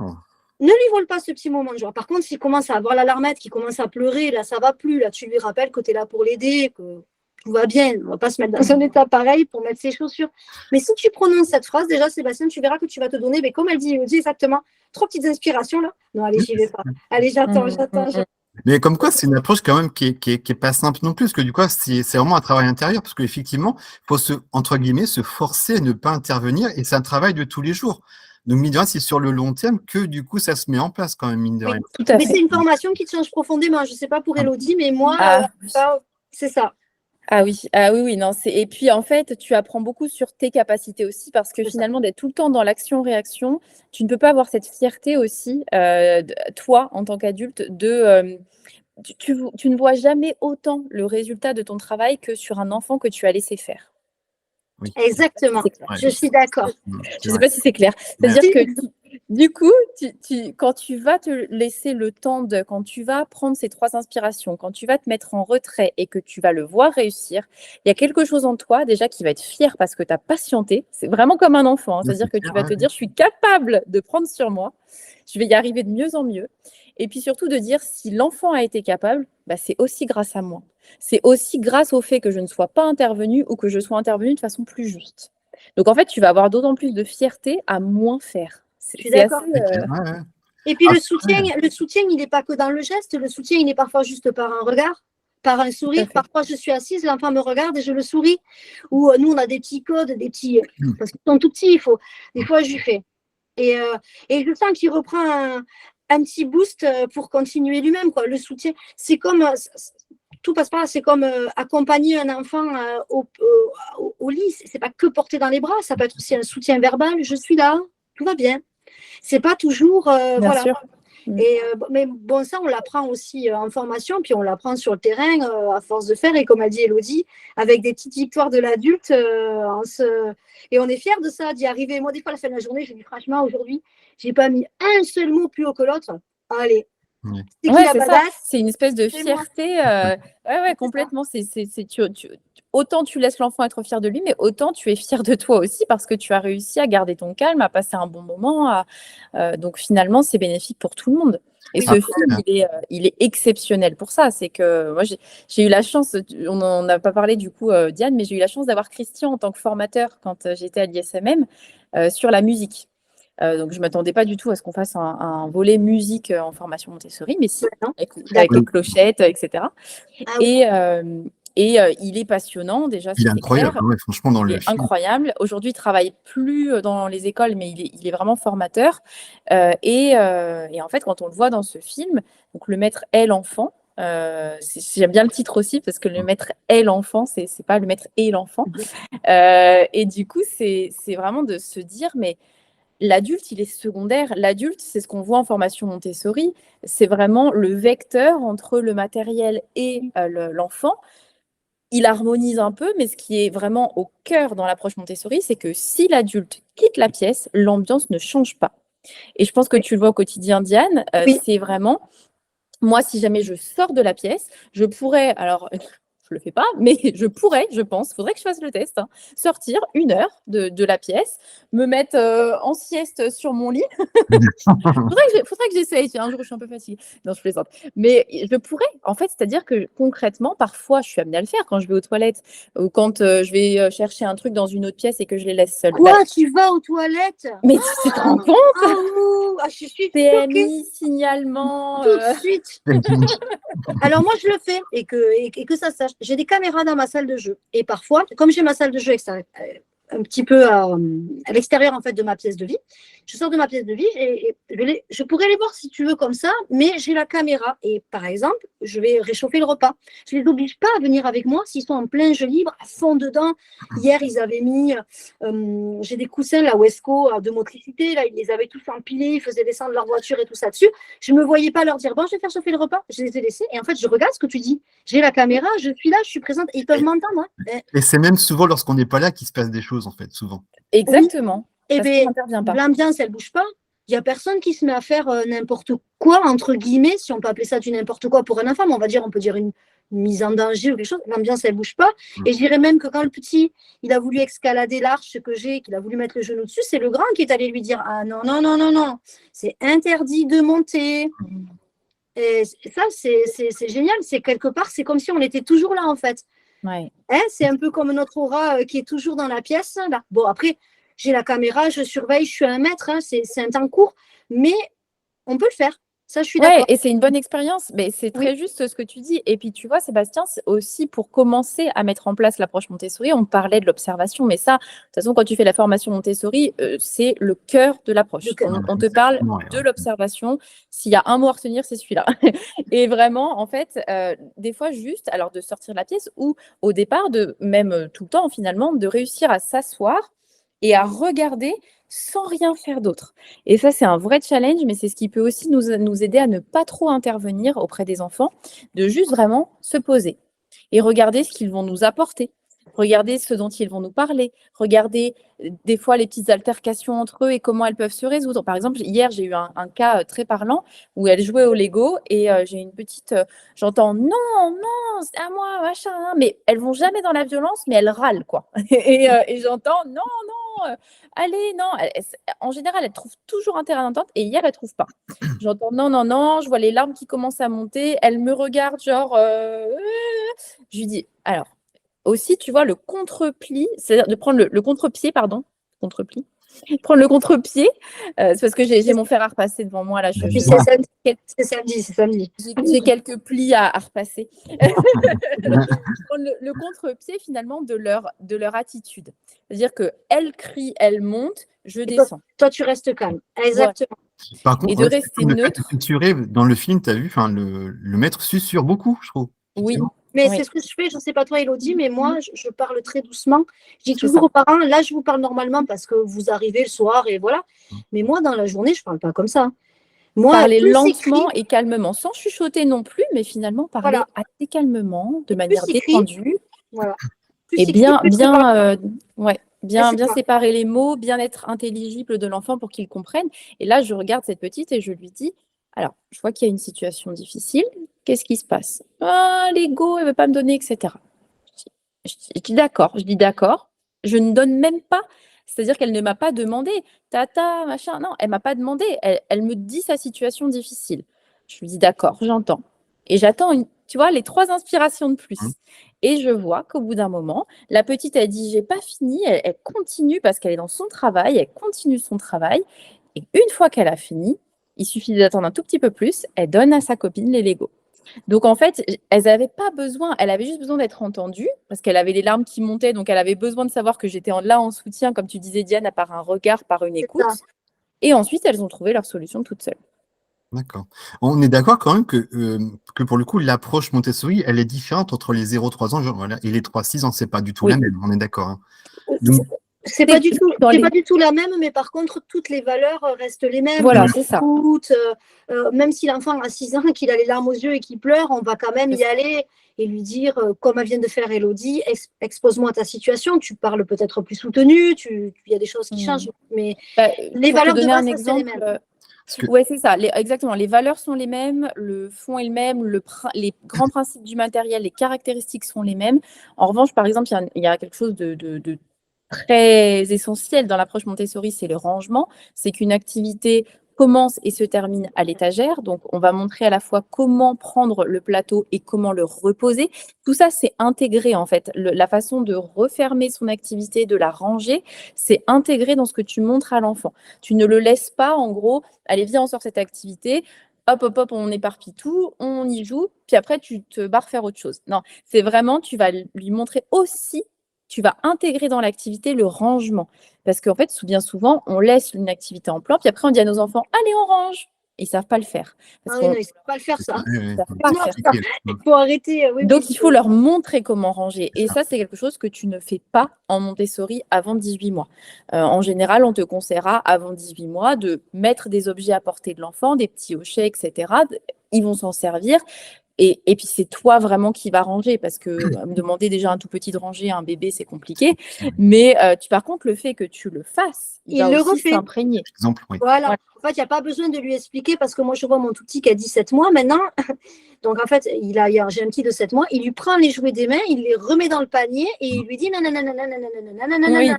OK, toi, tu vois, c'est Ouais. parce qu'en fait, il a vu que je rangeais tout et donc je suis obligée en ce moment de me mettre à côté, de lui dire oui, c'est ça.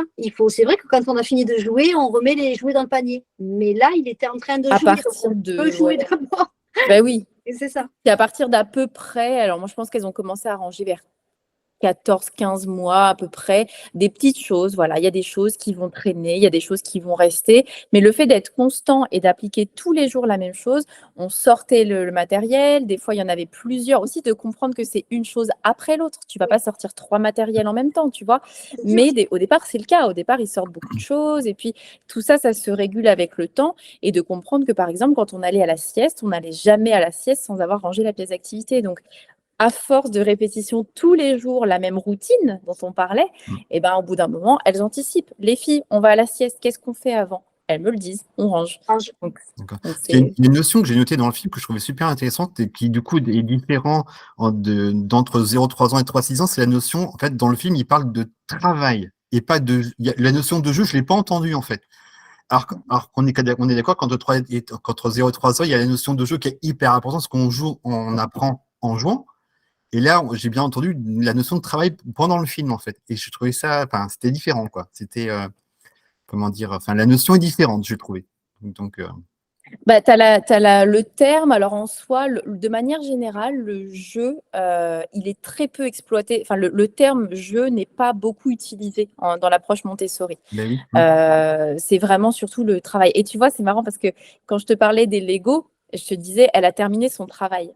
Alors que c'est des Lego, tu vois. Ben oui, d'accord. Oui, mais en fait, pour l'enfant, c'est hyper important ce qu'il est en train de Ouais. faire. Je pense que c'est cette valeur aussi que voulait montrer Maria Montessori, c'est que les petits hier qui ont mis tous leurs coussins avec leur voiture, etc., ils étaient à fond dedans.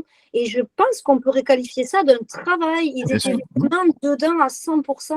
C'était pas du jeu dans le sens où on fait une ronde et puis on est en interaction sociale. Non, c'était profond. Ils jouaient les deux ensemble, ce qui est déjà, parce qu'ils ont 2 ans et demi, ce qui est déjà assez, ça arrive déjà tard. Les enfants ne jouent pas ensemble au début. Ils étaient vraiment en communion, vraiment. Allez, vas-y, fais descendre, allez, vas-y, fais monter. Et je pense que pour eux, c'était un travail parce qu'il a fallu mettre les coussins en place.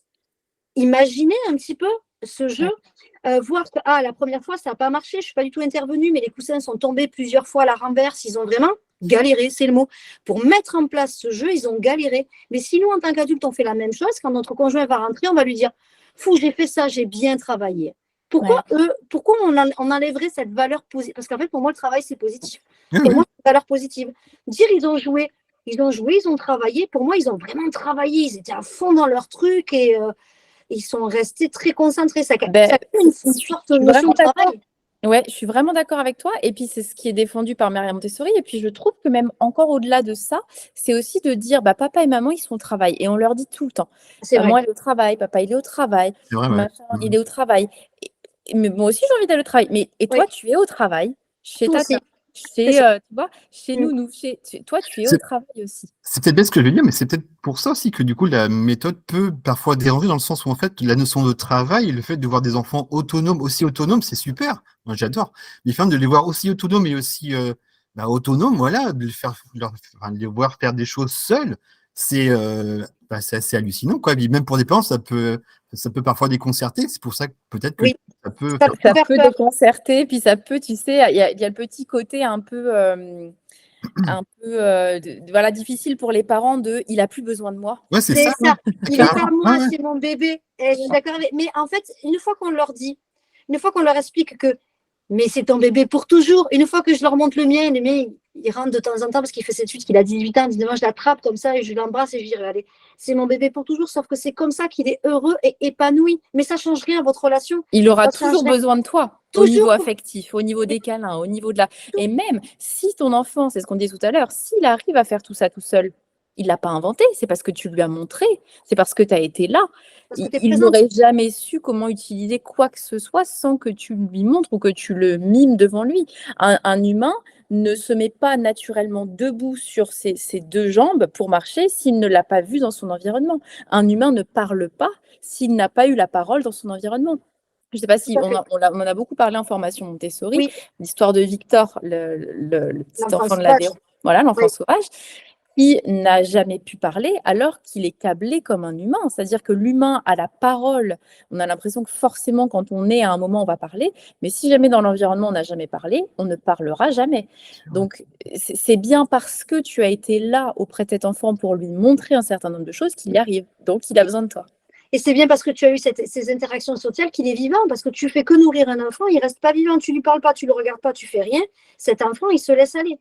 C'est parce que tu le berces, c'est parce que tu l'embrasses, c'est parce que tu lui parles, c'est parce que tu es là, vraiment, que cet enfant, il réussit. Et je leur dis, et justement, plus tu le laisses aller vers ce qu'il a envie d'aller, plus il est proche de toi. C'est clair. Parce qu'en fait, il te regarde, il est fier, il vient, et là, vers 2 ans et demi, quand ils font que ça, nous montrer tout, là, tiens, tu as vu ce que j'ai fait, tu as vu. Et là, les parents, moi, ils arrivent, ils me disent, mais c'est génial, on a passé le week-end, mais tout ce qu'il fait, il est autonome, il était tellement heureux de nous montrer qu'il sait mettre le couvert. Et nous, on était tellement heureux de le regarder. Et je dis, vous avez vu, cette autonomie, elle crée un lien, en fait, fort entre vous. Plus que, parce que je dis, vous dites ça. Mais vous avez un aîné qui a 7 ou 8 ans, par exemple, et vous êtes toujours en train de râler. Ah, il ne fait jamais rien tout seul. Mais oui, mais il n'a jamais eu le droit de rien faire tout seul et vous voudriez que du jour au lendemain, oh magie, il range sa chambre. Mais vous ne lui avez jamais montré de ranger sa chambre. Vous ne lui avez jamais montré. Et surtout, vous n'avez jamais laissé, quand c'était sa période sensible, de le faire, de le faire. Donc après, c'est passé. Après, il s'en fiche de le faire. Après, c'est plus son truc. L'humain, il passe à autre chose. Hein.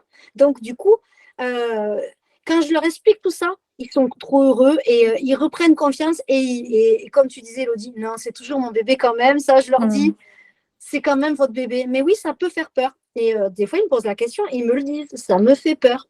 Mais voilà, la communication. C'est bien qu'ils le reconnaissent aussi, parce que ce n'est pas le cas pour tout le monde. C'est clair. Tout le monde ne reconnaît pas. Tout le monde ne le reconnaît pas, mais toi, tu le vois en tant que professionnel. J'arrive à détecter et à leur dire, toi, je vois que tu es, et on peut en discuter. Bon, après, j'ai de super relations avec mes parents, et je touche du bois pour que ça dure, mais bon.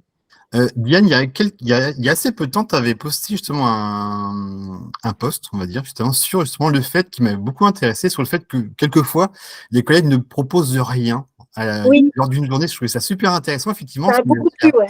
Bah ouais, du coup, en fait, si tu veux, je me promenais avec ma collègue qui est jeune assistante maternelle, c'est mon amie et collègue qui est jeune assistante maternelle, et elle me dit, oh là là, aujourd'hui, je ne fais rien, j'espère que ça va aller, j'ai rien fait.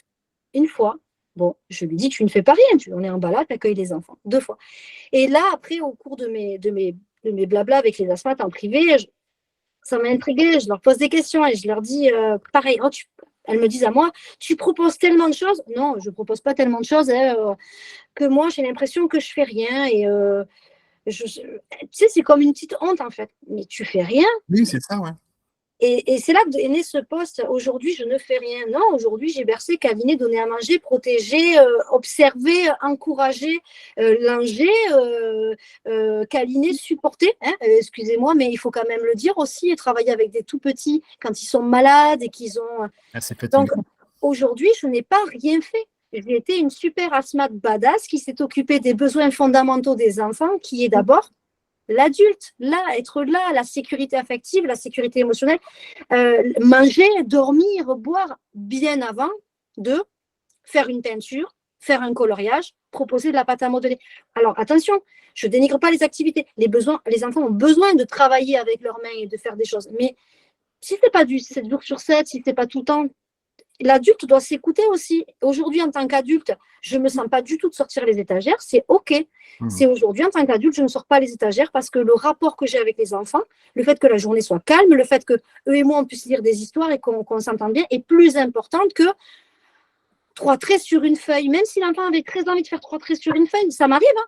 Je lui dis, tu avais envie du chariot, parce que j'ai un chariot d'activité tu avais envie de faire des gommettes, je le sens, mais écoute, viens, on va faire un truc encore plus cool. On met un manteau, on va dehors, on fait la voiture. Et si moi, je ne me sentais pas de sortir les gommettes, je préfère faire ça que de me forcer. Et je suis comme tout le monde, je ne suis pas parfaite. Je vais m'énerver au bout d'un moment. Il n'y a pas de magie. Je vais essayer de rester le plus calme possible, mais quand elle va arriver 17h, hein, on est d'accord? Ouais, et les enfants, ils sont très OK avec les concessions aussi. Tu vois, quand Mais je tu leur dis je ne peux pas aujourd'hui. aujourd'hui, non, mais on fera je suis demain. malade, mais demain, Ouais. exactement. Voilà. Et ça marche. Et des fois, je leur dis, je suis malade. Oh, t'as bobo, nounou, t'es malade. Ils comprennent très bien. Parce que le problème de notre métier, j'avais écrit ce poste pas à cause des activités à faire ou ne pas faire. J'avais écrit ce poste à cause du fait que les asthmates se dénigrent, qu'elles ne comprennent pas que c'est pas qu'elles font du travail, que ce qu'elles font toute la journée, c'est travailler. On en revient et pas du gardiennage et pas. Je suis restée à la maison avec seulement 4 enfants en bas âge. On s'étouffe quand on dit ça. Et très peu en sont capables. Hein. Remettons ça quand même au centre. T'es à la maison, c'est ça, t'es à la maison, oh, ça va, c'est cool. Non, c'est pas cool. Non, tu as travaillé. C'est pas parce que tu n'as pas sorti le pot de peinture que tu n'as pas travaillé. Puis c'est aussi la perception qu'auront les familles. Si jamais nous-mêmes, on se dénigre, comment est-ce qu'on peut être respecté de la part des parents employeurs? Et c'est exactement ça. Je leur dis, la posture, elle n'est pas qu'avec les enfants. Elle est en premier avec soi. Respecte-toi, ne te dénigre pas. Ne dis pas que c'est pas parce que tu n'as pas proposé de peinture que tu n'as pas travaillé. Et c'est pour ça que je fais souvent des stories et j'écris ça. Ou alors aujourd'hui, parce que j'ai des plateaux de pratique et j'ai des étagères aimantées par-dessus. Et je montre bien que je ferme les étagères. Ouh là là, alors aujourd'hui, c'est no way, je ne veux pas jouer avec l'eau. Aujourd'hui, je sens que s'il y a de l'eau par terre, je sens que je ne vais pas le gérer. Pourquoi me forcer? Pourquoi me l'imposer? Déjà, j'ai cette liberté. Pourquoi ne pas la prendre? 2, pourquoi ne pas me respecter? 3, ça veut dire quoi? Ça veut dire qu'à la fin de la journée, je crie sur les enfants pour faire bien pour les parents? C'est pas mon travail. Donc, voilà. Il y a beaucoup ça, hein. Il y a beaucoup la productivité pour le regard des parents aussi. La pression. Ben oui, parce qu'à un moment, il faut ramener des choses. Alors ça, Maria Montessori, par exemple, il n'y avait aucune forme de travail vraiment écrit, ramené à la maison, exposé aux autres. À la limite, on pouvait exposer des choses de manière temporaire dans la salle, 2-3 travaux, voilà, un petit peu comme un musée où on va contempler son œuvre. Ça reste du temporaire, ça reste très peu de temps, très peu de fois. Moi, j'ai mis en place, peut-être que vous aussi, des classeurs souvenirs avec un certain nombre de travaux, des photos, etc. Parce que je trouve que c'est toujours sympa de pouvoir regarder ça en famille et tout. Mais dans l'approche Montessori, par exemple, ça, il n'en est pas forcément question. L'enfant fait son travail sur le moment ou son jeu, et peut-être pour revenir sur le fameux jeu-travail, parce qu'on appelle aussi des jeux symboliques. Tu vois, il y a un certain nombre de choses avant l'âge de 3 ans où on va être dans l'imitation, où on va être dans le moins cadré. C'est peut-être plus pour ça qu'on appelle ça des jeux, mais en réalité, voilà, c'est une forme de travail aussi. C'est ce qui va construire, c'est ce qui va travailler à la construction du cerveau de l'enfant, de ses réflexes psychomoteurs, etc. Mais c'est sûr que voilà, on n'est pas obligé, pour revenir à ce que disait Diane, d'être tout le temps dans le faire et dans le prouver aussi aux familles. Juste des fois, en fait, les parents, ce qu'ils veulent, c'est pouvoir passer la porte et trouver leur enfant souriant, en bonne santé. Bonne journée, voilà. Quoi. Calme, Là. calme. Bah ouais. Récupérer un enfant. calme. Je leur dis, à l'entretien, je leur dis, c'est le plus important, qu'il ait passé une bonne journée. Et vous savez ce qui est très important, je leur dis, c'est que j'ai passé une bonne journée. Parce que c'est toi qui es garante de ces enfants et de leur sécurité. Et donc, Clairement, si toi, oui. t'es mal… Et vous savez, quand mes parents arrivent le soir, la première chose que je leur dis, c'est bonjour, comment tu vas? Est-ce que tu as passé une bonne journée? Parce que c'est important, on a envie de ça. Quand mon mari rentre du travail, la première chose qu'il fait, c'est un bisou sur mon frère, il me dit, est-ce que tu as passé une bonne journée? C'est prendre soin de l'autre, c'est dans des petits gestes. Et des fois, les parents me répondent non, et je leur dis, ah mince, mais qu'est-ce qui s'est passé? Et je leur fais prendre leur enfant dans les bras, etc., bien entendu, mais et maintenant, eh bien, vous savez, peut-être pas vous, mais lui, il a passé une bonne journée. Et ça, c'est important. Prendre soin de l'enfant, c'est prendre soin des adultes. Et c'est pour ça que j'écris ces posts. C'est pour ça aussi que j'en écris pas des tonnes, hein, parce qu'à un moment donné, il y a eu cette vague-là de on prend soin des enfants, mais tu l'as dit tout à l'heure, Élodie, au détriment de l'adulte, au détriment de tout ça. Et cette pédagogie Montessori, elle n'est pas comme ça. Non. On le voit très bien dans le film. Christian, il se met pas à se dédoubler par magie dans la classe, il se respecte aussi. Il fait chaque chose en son temps pour chacun des enfants. En sachant qu'on accueille des moins de 3 ans, nous 3, et que des fois, on voit bien que tout le monde veut en même temps et que c'est pas toujours évident de le gérer. Mais on arrive quand même avec cette posture calme à dire à l'autre, je le comprends. Et des fois, je signe et je leur dis, c'est chacun son tour. Et maintenant, j'ai juste à faire ça. Et ils savent. Alors, c'est dur, hein, ils attendent comme ça, là. Hein, mais on arrive à obtenir ça. Et aussi, on le fait aussi pour l'adulte. Je pourrais des fois me dédoubler, mais non. Moi aussi, j'ai envie de passer une bonne journée. Moi aussi, j'ai envie de rester calme jusqu'à 18h. Oui. Moi aussi, voilà, tout comme le temps calme. Toi aussi, tu as des besoins, tout comme les enfants. Et moi aussi, je dis aux enfants, non, nous ne sortirons pas. Et je dis non aussi, non, nous ne sortirons pas maintenant ces jeux, tout simplement parce que maintenant, je vais manger, parce que j'ai faim.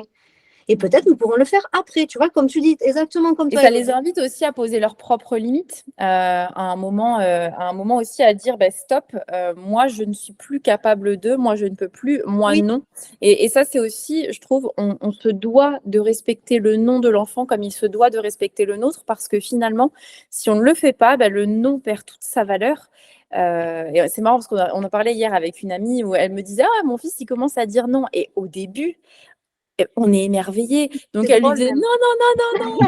C'est le début. Oui, voilà. Au début, Et elle me dit maintenant, quand je dis non, il rigole. Je lui dis évidemment, puisque le non est rigolo, le non est fun, le non est joyeux. Donc, il faut garder aussi cette cohérence par rapport à ce qu'on essaye, mais aussi respecter à un moment, moi, aujourd'hui, je ne suis pas capable. Moi, je ne peux pas, etc. Et à l'inverse, pareil. Est-ce qu'on fait ça? L'enfant me dit non. C'est non. Parce que c'est ce qui va lui servir dans sa vie adulte aussi, à pouvoir dire non dans des situations où vraiment il ne sera pas bien. Aujourd'hui, on le voit, les burn-out en entreprise, malheureusement, les relations sexuelles non consenties, etc., où on se dit, je n'ai pas osé dire non, je n'ai pas osé m'imposer, je n'ai pas osé partir quand il était temps.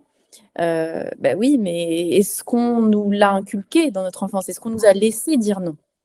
Oui, et puis être un modèle, c'est pas juste être un modèle de je marche doucement, je parle doucement et je ne jette pas les jouets. Être un modèle, c'est être un modèle humain. J'en ai toujours, je ne suis pas parfaite. Je suis un modèle humain. Donc moi aussi, je dis non. Moi aussi, je dis que je n'ai pas envie.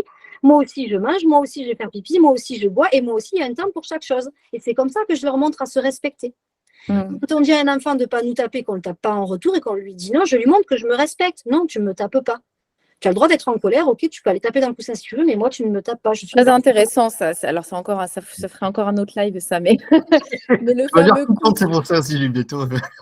Mais tu vois, le fameux coup de « tu ne me tapes pas, mais moi, j'ai le droit de te taper », il y a encore du chemin à faire là-dessus. Il y a encore du chemin à faire, mais c'est bien. Je trouve que du coup, tu vois, tu nous as réunis parce que tu pensais qu'on avait les mêmes valeurs. Sébastien, tu as raison. Mais on a les mêmes valeurs. Ce que j'ai bien aimé dans Élodie, c'est qu'on a les mêmes valeurs de prendre soin de l'adulte aussi et de soi. Et je pense que mes petits accueillis, si ça se passe aussi bien, je vais mettre ce mot quand même, respectent autant, c'est parce que je les respecte. Il y a un ancien accueilli qui est venu chez moi passer une demi-journée parce que sa maman avait besoin qu'il avait 6 ans. Et il est venu, il était tout petit, donc il ne se souvient plus. Il était rentré à l'école. L'école fait des ravages. Je le dis, l'école fait des ravages. Je ne l'ai pas reconnu dans certains de ses comportements par rapport au c'est notre débat, ça, oui. Et à un moment donné, il vient, je ne sais plus, je lui dis merci beaucoup, merci. Ah, merci Camille, merci. Il revient, il me dit, mais non, mais nounou, pourquoi tu fais que me dire merci? Je lui dis, c'est normal, je t'ai demandé si tu pouvais te calmer parce qu'ils sont tout petits, qu'ils n'arrivent pas à suivre ton rythme. Tu l'as fait, je te dis merci. il ne comprenait pas. Mm. Il ne comprenait pas pourquoi je lui disais merci. Et non, je le respecte, je lui dis merci. Tout comme j'ai envie qu'il me dise merci pour autre chose. C'est ça aussi le respect de l'enfant, c'est le considérer. Attention, ce ne sont pas des adultes en miniature, hein, mais on peut les respecter. Je pense que c'est ça que je trouve que c'est important. Et je trouve que ce n'est pas assez véhiculé.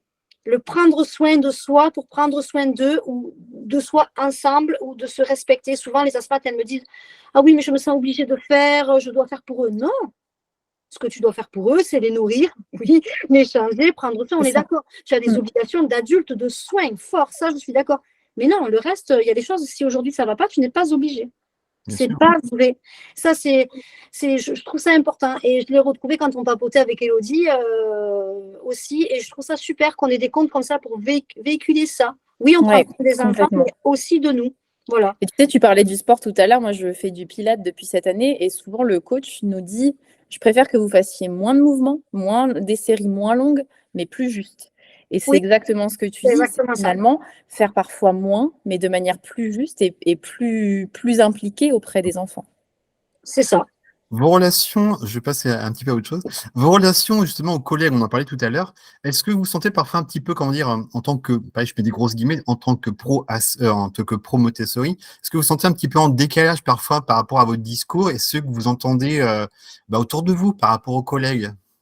Et comment vous réagissez, en fait? C'est surtout ça. Alors, moi, ça m'arrive, mais des fois, je leur dis, tu le sais que je ne vais pas être d'accord avec toi. Mais voilà, je prends aussi leur parcours de vie. Certaines sont asthmates depuis 30 ans autour de moi. C'est ça, ouais. Il vient un moment où je peux aussi comprendre que la façon de faire, rien n'est pareil. Bien évidemment, ça fait 30 ans qu'elles sont asthmates.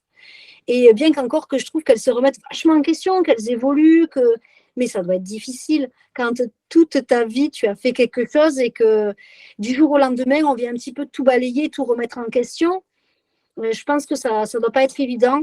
Mais quand vraiment je vois que ce n'est pas du tout possible avec moi, alors je préfère mettre de la distance physique avec les collègues avec qui pas forcément clivant d'être asthmate Montessori, pas forcément. Je veux dire, ça, globalement, ça va, quoi. Globalement, ça va. Après, je vois que ça ricane parfois. Ça ricane 2 minutes. Et puis quand un exemple, un coup, j'étais au parc et on doit partir. C'est pas toujours évident de faire partir les enfants du parc, donc j'y vais. Dans 10 minutes, on s'en va. Ils n'ont pas de notion de temps, mais c'est pas grave, ça leur rappelle que bientôt, on va partir. Dans 8 minutes, on s'en va. Regardez ma montre. Dans 5 minutes, on s'en va.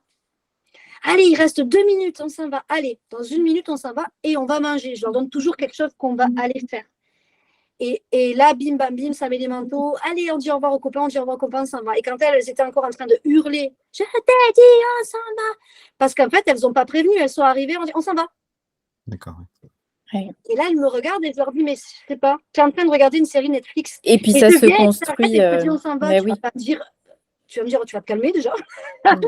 Tu vas te calmer. Ou préviens-moi au moins que tu vois, préviens-moi au moins. Et souvent, elles me regardent. Ah ben oui, c'est tout. C'est juste du bon sens. Oui, c'est ça. Puis ça se construit vraiment sur du long terme. En fait, c'est tout ce que tu auras mis en place au quotidien, tous les jours, cette relation de respect dont tu parlais qui fait que quand tu vas dire à un enfant quelque chose, il va t'écouter parce qu'il sait que c'est pour lui, dans son intérêt et qu'il a confiance en fait dans ce que tu lui proposes. Donc, à partir de ce moment-là, voilà, on sait qu'on est tout le temps dans une connexion. Là, la dernière fois, on regardait un spectacle avec les petites. Elles regardent. À un moment donné, je vois qu'elles ont envie de bouger. Je vois qu'il y a des chaises pas trop loin. Je dis, tu as envie de bouger? Oui. Tu veux aller t'asseoir sur la chaise? Oui. Je lui dis d'accord. Alors, je lui parle bien dans son oreille, à bien capter son regard. Je lui dis, il y a beaucoup de monde, d'accord? Tu restes à côté de moi. Tu peux aller t'asseoir. Si tu ne veux plus t'asseoir, tu reviens à côté de moi. Elle avait juste cette consigne. Soit je suis sur la chaise, soit je suis à côté de Tata. Et en fait, à 2 ans et demi, elles ont réussi à s'asseoir. Elles étaient toutes contentes, elles étaient sur leur chaise. Puis à un moment, elles n'avaient plus envie, elles sont revenues. Et ça, je sais que parfois, on me regarde un petit peu genre, oh là là, bah dis donc. Oui, c'est ça. Qu'est-ce qu'elles sont bien, puis qu'est-ce qu'elles sont bien tenues, elles restent assises, elles sont super machin. Alors déjà, elles ont le même âge, elles ont toutes le même âge. Donc forcément, elles ont évolué toutes strictement ensemble au même rythme. Mais en plus de ça, il y a une relation de confiance. On se fait confiance. Elles ont besoin de se lever, je les autorise avec ce cadre. Voilà. Donc moi, au niveau des collègues, Puis tu parlais de la gestion des colères, etc. Et on a plein de petites techniques de sophrologie, on a des petites techniques au quotidien, mais c'est surtout au niveau des collègues, en fait, où je vois vraiment parfois des petits clashs ou quoi, mais moi, je ne vais jamais rentrer dedans. Tu vois, chacune a sa façon de faire. Je sais que j'ai des collègues qui crient en permanence, je sais que j'ai des collègues qui sont hyper bienveillantes. J'ai envie de dire, c'est notre limite aussi. C'est qu'à un moment donné, parfois, ouais, c'est ça. voilà, à un moment donné, les parents ont fait leur choix en conscience. Ils voient ce qu'ils voient. Peut-être qu'ils ne voient pas certaines choses. Moi, j'ai déjà assez à gérer de mon côté. Donc, je me rapproche de personnes qui me correspondent. Je dis bonjour par politesse à tout le monde, mais je ne vais pas chercher à aucun moment à leur dire moi, je fais comme ci, moi, je fais comme ça, vous devriez, etc. Je pense qu'on est d'accord là-dessus. C'est vraiment chacun a sa façon de faire. Et, je réponds que si elle me demande, comme là, tu vois, dans cette situation, elle me regarde et elle me demande. Sinon, je préfère mettre de la distance ou ne rien dire.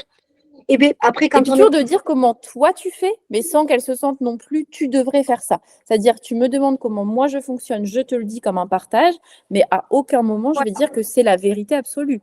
Ça marche pour moi, je ne sais pas si ça marche pour tout le monde. En fait, est-ce que vous avez parfois tendance à celles qui sont entre guillemets ouvertes, à vos collègues ouvertes à ça, est-ce que vous avez plutôt tendance parfois à justement promulguer cette voie-là qui est l'approche Montessori quand même, à celles qui sont ouvertes ou pas du tout? Alors, celles qui me demandent, oui. Si elles me le demandent, oui, c'est avec plaisir que je leur... Ouais, moi, j'en parle pas, en fait. Mais si elles me demandent, par exemple, ma collègue avec qui je traîne, oui, c'est vrai, on va balader ça ensemble. Elle me demande, elle veut un petit peu se former de ça. Donc là, c'est avec plaisir.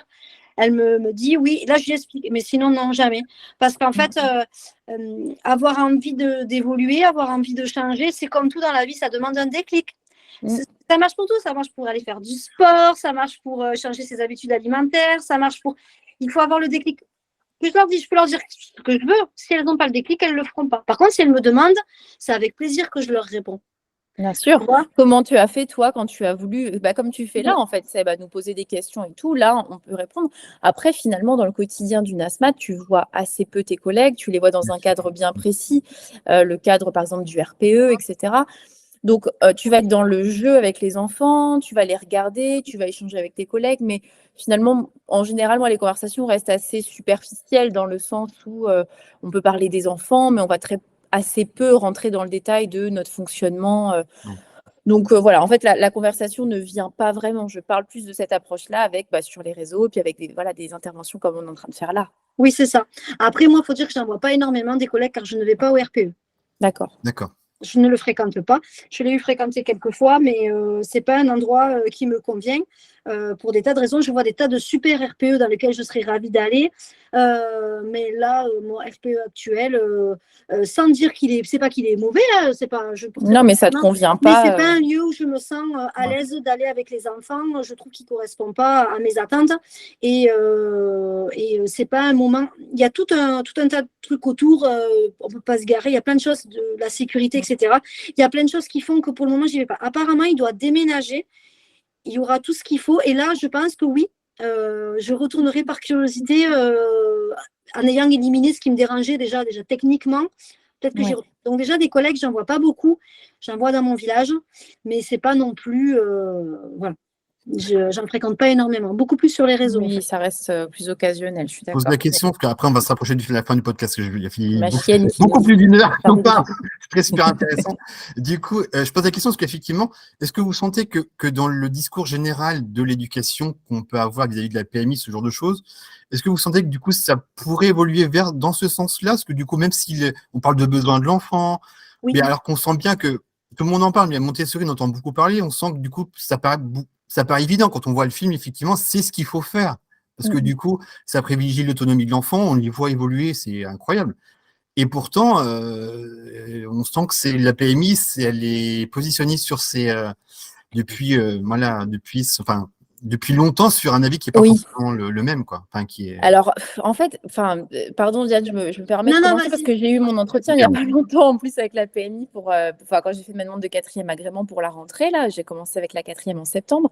Et finalement, c'est comme tout, ça dépend les pros sur lesquels tu tombes. Et en fait, il y en a de plus en plus qui soutiennent justement parce que leur intérêt, c'est pas de dire martyriser les enfants, etc. Elles, derrière, elles sont mal si jamais elles ont des asthmates comme ça. Donc, au contraire, elles essayent d'implémenter la bienveillance le plus possible dans les foyers pour que vraiment les enfants soient en sécurité. Après, le terme Montessori peut être un peu clivant, faire un peu peur, mais c'est pour ça que moi, je parle de moins en moins de Montessori, finalement. Je parle de quelque chose de général. En fait, c'est comme ce qu'on disait tout à l'heure, éducation positive. C'est mettre un terme sur quelque chose pour faire une cassure avec la violence. Montessori, c'est faire une cassure avec le système traditionnel, mais ce qu'on veut tous, c'est le respect de l'enfant, le respect de l'adulte, et puis le bonheur de tous. Et ça, je crois que la PMI est d'accord avec ça.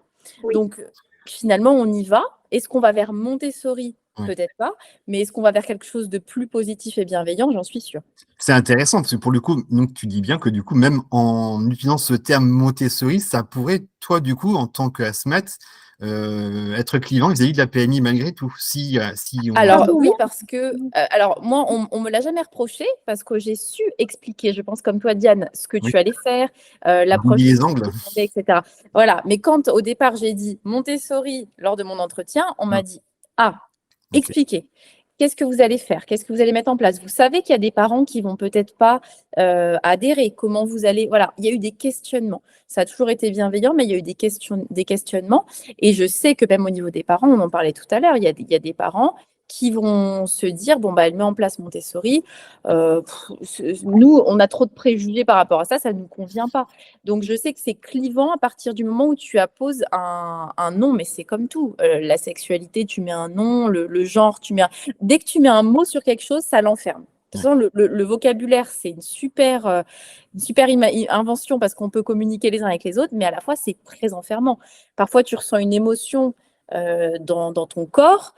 Parfois, tu peux la qualifier, parfois, tu peux pas. J'ai vécu une expérience de fou, là, il y a quelques jours, en kinésio, lors d'une séance où je me suis sentie submergée d'émotions et je n'avais aucune idée de ce que j'étais en train de ressentir.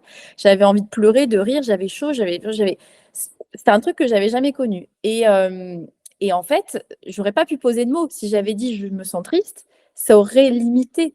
Et de dire Montessori, parfois, pour certaines personnes, ça peut limiter aussi. Notre approche, elle est plus globale que ça, finalement. Donc, ça limite. Alors, moi, je l'ai mis et je l'ai rajouté après. Et je vais te dire pourquoi. Ça limite, et ça, je suis tout à fait d'accord. C'est un peu comme l'éducation positive. Mais parlons honnêtement, ça trie. Ah oui, c'est clair.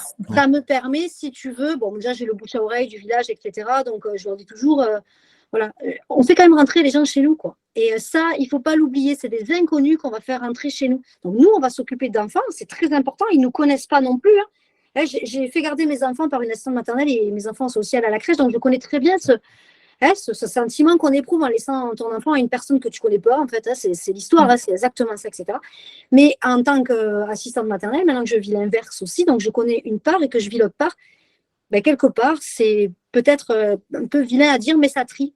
Et c'est pas si mal que ça, parce que je vois même les parents qui ne connaissent pas, mais qui ont quand même envie de franchir le pas, ça veut dire qu'il y a une ouverture d'esprit, ça veut dire que quelque part, je leur dis le plus important, c'est qu'on partage des valeurs communes quelque part. C'est un petit peu ça l'histoire. Que le matériel, comme on disait, c'est secondaire, ça après. Puis finalement, les parents, ils se régalent de voir leur petit tout faire des petites choses, mais ça vient tellement après. Mais quelque part, voilà, ça trie un peu. Ah bah c'est clair. Et franchement, ça fait pas bien désagréable aussi de se dire, au moins, je sais que les personnes qui signent avec moi, c'est des personnes qui ont des valeurs communes, qui veulent la même chose. Et j'aurai moins de difficultés pendant peut-être les 3 ans à venir qu'avec des personnes que j'aurais un petit peu moins sélectionnées. Alors, ça peut limiter, ça peut au contraire nous permettre de faire des belles rencontres. Est-ce que pour autant, pour revenir à la question, la PMI se dirige vers Montessori? Non, par contre, moi, ma péricultrice, elle me dit, bon, déjà, elle connaissait. Donc, c'est ça aussi qui a changé. Celle d'avant ne connaissait pas. Mais ce qu'elle me dit, c'est pas tellement la méthode le nom de la méthode ou la méthode qui m'intéresse. C'est ce que vous faites, en fait. C'est pour ça qu'ils t'ont demandé d'expliquer. Parce que tu vois bien que sur Internet, Montessori, c'est tout et rien. Moi, c'est pareil, elle m'a demandé d'expliquer. Quand elle a vu que j'étais formée, que je me formais encore, et qu'elle a vu ce que je faisais, qu'elle a visité, et qu'elle a vu les petits, elle a trouvé ça super, en fait. Je pense que c'est un peu sous-jacent, ça, en fait. Quand on en parle lors de l'entretien, en fait, quand ils comprennent bien là où on va aller, je pense qu'ils ont compris, même si c'est pas dit clairement, c'est genre, ah ouais, ok, d'accord. Voilà, pas C'est oublier. ça, parce que, encore une fois, leur but, c'est que les enfants soient en sécurité chez Oui, nous, c'est qu'ils ça. soient Mm. bien traités. Enfin, le but, c'est évidemment pas de faire des sclandres, d'avoir des soucis derrière avec des familles ou quoi que ce soit. Donc, Montessori, bon, ok, vous êtes dans le phénomène de mode ou vous êtes Oui, c'est ça. voilà. Voilà, c'est ça qu'ils veulent C'est Ouais, creuser. carrément, exactement ouais, ça. carrément. Et Ah puis, ouais. quand elle voit que finalement, tu es quand même, comme je dis, j'ai des placards qui se ferment, il vient un moment où toi, tu as une pièce d'activité dédiée où tu peux fermer la porte, etc. Quand elle voit qu'on a mis en place des éléments de sécurité pure qui sont, c'est notre rôle, hein, assurer la sécurité matérielle et affective. Il n'y a pas que affective, il y a matériel dans notre rôle d'asthmatique. Quand elle voit qu'on fait ça, ben après, pour elle, elle me dit, pour moi, c'est que du bonus, quoi. Elle vient à Ben la ouais, c'est maison, ça. elle voit ses petits tous, et quand même, elle me dit, mais moi, j'adore, c'est super, je me régale de venir chez vous. Celle d'avant, elle restait des heures chez moi, elle ne voulait jamais partir, elle jouait avec les enfants toute la matinée. Voilà, mais on avait quand même fait cette visite sécurité. Attention, hein, les barrières sont aux normes, et c'est Oui, normal, les normes sont les mêmes pour tous, quelle que soit la pédagogie quelle que soit la pratiquée. pédagogie. Ouais, c'est ça. Notamment, tu vois, les lits. Alors, je sais que c'est quelque chose où ça a un tout petit peu tiqué sur la visite. Alors, c'est pareil, d'une personne à l'autre, ils ne te disent pas les mêmes choses, donc ce qui est un petit peu contraignant. Mais cette personne-là a vu les lits au sol parce que j'utilise des couchettes Wesco ou des matelas. Enfin, je vois avec les familles ce qui les dérange ou ce qu'elles souhaitent mettre en place ou quoi, mais c'est toujours le lit au sol, parce que j'estime que ça fait totalement partie de l'autonomie de l'enfant et qu'arrivé au moment de l'acquisition de la continence, il peut justement se lever, aller aux Oui, toilettes. Mm. Voilà, il y a quand même, et puis même moi je l'ai vu au niveau des tétines et des doudous, ça a énormément limité l'utilisation parce qu'il restait dans le lit. Donc on allait physiquement faire un câlin au doudou et puis après on repartait à nos activités. Donc c'est plein de petites choses comme ça qui ont énormément aidé au quotidien. Et la personne de la PMI m'a dit, par contre, les lits au sol, c'est à partir de 18 mois. Et moi, je les ai mis en place quand les filles sont arrivées à 13 mois, quoi. Et ça a toujours fonctionné. Donc, c'est toujours ça. C'est toujours un peu mettre une étiquette et mettre un âge sur quelque chose, alors qu'en fait, si on a la faculté de s'adapter et de voir vraiment, si ça n'avait pas fonctionné, je serais passée sur un autre format. Mais pour le coup, ça a fonctionné. Donc, bon. Oui, Mais, et puis moi, ma puère, elle me dit toujours, mais alors, je vais vous dire, c'est à partir de 18 mois, mais Madame Bach, elle me dit, je vous le dis, je vous fais confiance. Je sais que vous saurez déterminer si cet enfant, il est capable de le faire ou pas. Et moi, je dis toujours, vous savez, je ne suis pas là pour me mettre, excusez-moi, je branche mon téléphone. Je ne suis pas là pour me mettre je ne suis pas là pour me mettre en difficulté, je suis là pour que ça se passe bien, je suis là pour que ce petit œil dorme. Donc, si le lit au sol, ça ne convient pas, c'est ça. je changerai. Mais c'est ce qu'elles veulent savoir finalement, Il y a si on pas est de capable de problème. s'adapter. Et j'ai eu un petit qui n'a jamais voulu le lit au sol et où on est passé, il est resté dans le lit à barreaux, il se sentait bien, il se sentait en sécurité.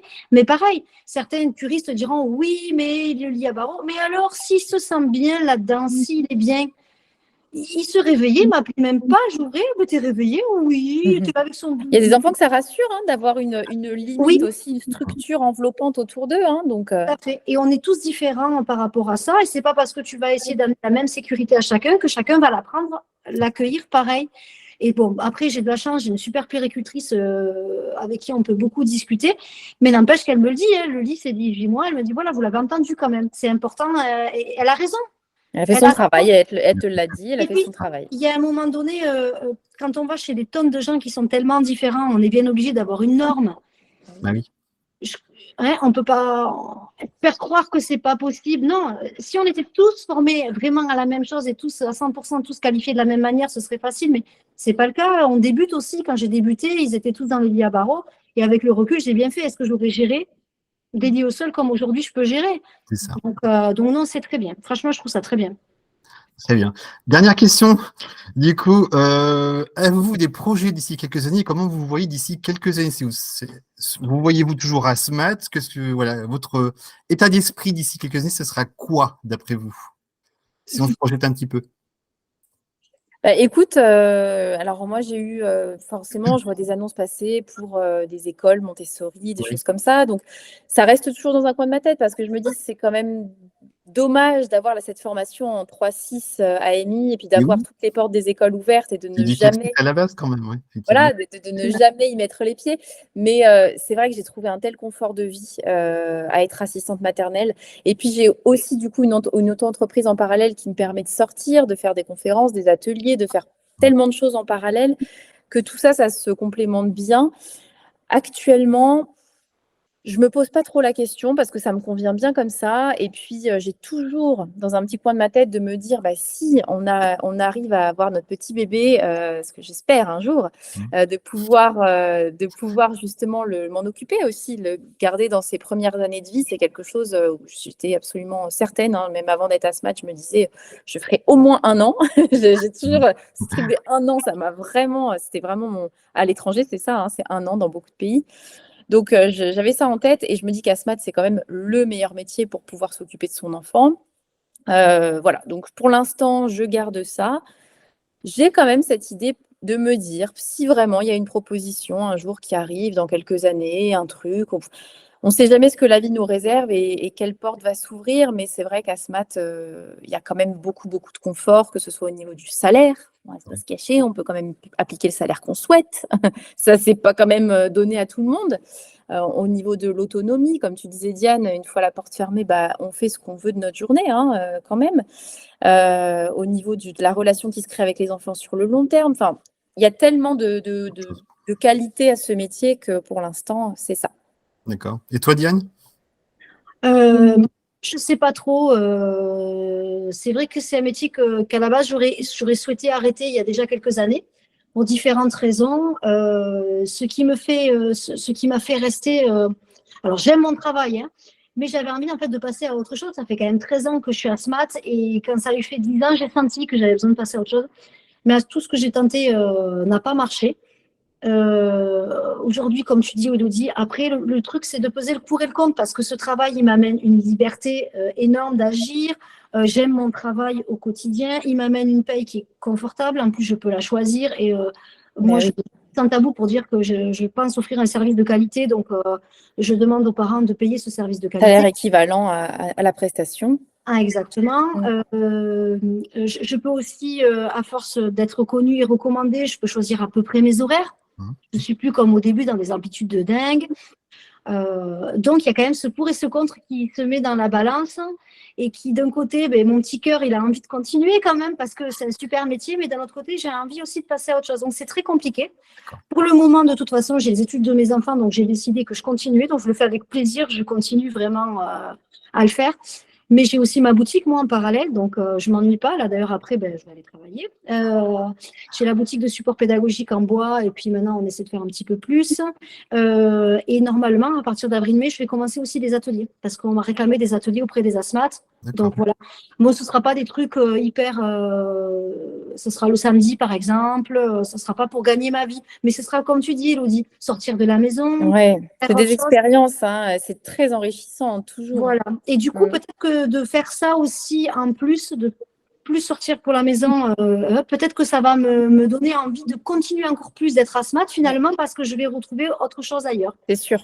Enfin, c'est sûr. En tout cas, moi, c'est ce qui me tient, je pense, parce que on est quand même beaucoup enfermés, on est beaucoup dans notre bulle, et d'avoir, en plus, tu vas pas au relais, donc tu as d'autres sorties, mais c'est vrai que c'est quelque chose où tu pourrais voir des collègues et sortir un petit peu. Et là, je pense que ça va te faire un bien fou de te mettre sur d'autres projets, et puis ils vont s'alimenter les uns les autres, parce que ce que tu vas conseiller aux autres asthmates et les retours d'expérience, tu vas pouvoir les ramener à la maison. Ce que tu vis avec ton quotidien d'asthmate, tu vas pouvoir l'emmener. Donc, tu vas faire des ponts entre tes 2 casquettes et ça va être trop bien. Bon, sachant que moi, je ne m'enferme pas, je sors tous les jours. Je ne vais pas au relais, mais je ne m'enferme pas du tout. Hein. Je sors tous les jours. Après le travail, je vais à la salle de sport, etc. Donc, j'ai quand même une vie, mais je suis d'accord avec ce que tu dis. On a quand même une majorité de temps de travail qui est à la maison. Bien sûr, oui. Et seul. Oui, tout à fait. Aussi, ça fait l'objet d'un gros podcast. La façon de gérer sa journée, la solitude, etc. Ça fait partie. Il est en train de noter toutes les thématiques depuis tout à l'heure. Il se dit, mais j'ai pas assez d'une vie pour faire tous les podcasts. Il y a tellement de sujets. Il va écrire en bas, elles m'ont fatigué. Les deux, elles m'ont fatigué, quoi. Non, mais franchement, merci beaucoup. C'était super intéressant, en tout cas. Je pense qu'on a fait un peu le tour. J'ai encore beaucoup de questions à vous poser, franchement, mais il y a beaucoup, beaucoup de sujets. Et le temps tourne, malheureusement, pour le coup. On peut vous retrouver également sur les réseaux sociaux, comme je le disais dans le premier podcast également. Donc, un peu partout. Voilà. Facebook, Instagram aussi, pour Elodie et Diane, de toute façon. Est-ce que vous voulez ajouter autre chose pour cette séance de podcast ou pas du tout? On a fait à peu près le tour également pour vous deux? On a fait le tour. Moi, surtout, je voulais vous remercier tous les deux parce que c'était 2 rencontres un peu Voilà, un peu au hasard. Sébastien, tu étais venu me voir sur un salon et puis on s'était croisés hyper rapidement. Je suis partie. J'ai été pressé aussi, on n'a pas pu se voir. Voilà, c'est ça. Diane, du coup, on avait un petit peu échangé sur WhatsApp grâce à toi, du coup, qui nous a mis Vous aussi ne connaissiez pas, je crois, en plus, c'est ça. Hein. On se suivait, je crois, mais on n'avait pas échangé. D'accord. Mais même pas, je connaissais même pas Elodie. Du coup, quand tu m'as dit ça, je suis allée la suivre instantanément et j'ai commencé à tout faire défiler. Bon, mais voilà. J'ai dit, il faut qu'on la contacte, il faut qu'on papote avant quand même. Bah pour ouais, voir c'était chouette. si on est un petit peu, bon, j'avais l'impression déjà en faisant défiler, mais si on était quand même un petit peu sur la même longueur d'onde, histoire de te dire, Sébastien, non, je pense que ça va pas le faire si vraiment. Ah oui, bien sûr. Et on a papoté tout de suite et ça s'est super bien passé. On est aussi pipelette une que l'autre. Alors, je te Oui, raconte je vois ça, oui. 10 minutes, le truc, je le mets le soir dans mes écouteurs, j'ai mon marque. Écoute Elodie, non. Super, moi aussi je te remercie, je trouve que c'était un super moment et je suis contente que tu fasses ça parce que en plus si tu choisis vraiment les personnes avec qui tu parles, ça peut vraiment faire valoriser le métier et montrer que c'est un métier où il y a des tas de gens très différents mais qu'on est tous là pour que on fait quand même un métier qui est hyper, super, méga important. On s'occupe des tout petits des autres. Donc, ce que je l'ai dit sur tous les groupes où je peux écrire, prenez soin de votre asthmate. Elle est hyper, méga, super importante. Mais oui, c'est clair. Mais pour le coup, c'est que c'est un métier qui est tellement dévalorisé que du coup, je trouvais que c'est important de faire ce genre de podcast-là parce que déjà, c'est comme je disais, ça s'est jamais fait. Il me semble bien de mémoire. Et il y a tellement de profils différents, il y a tellement de choses à dire sur le métier que ça valait, je pense, le coup de faire au moins faire quelques discussions là-dessus. Et c'est ce qu'on fait, voilà, tout simplement. Donc merci à vous encore une fois. Et on vous dit à une prochaine fois pour un prochain numéro de Blabla Splat. Merci beaucoup. Avec grand plaisir. Merci beaucoup.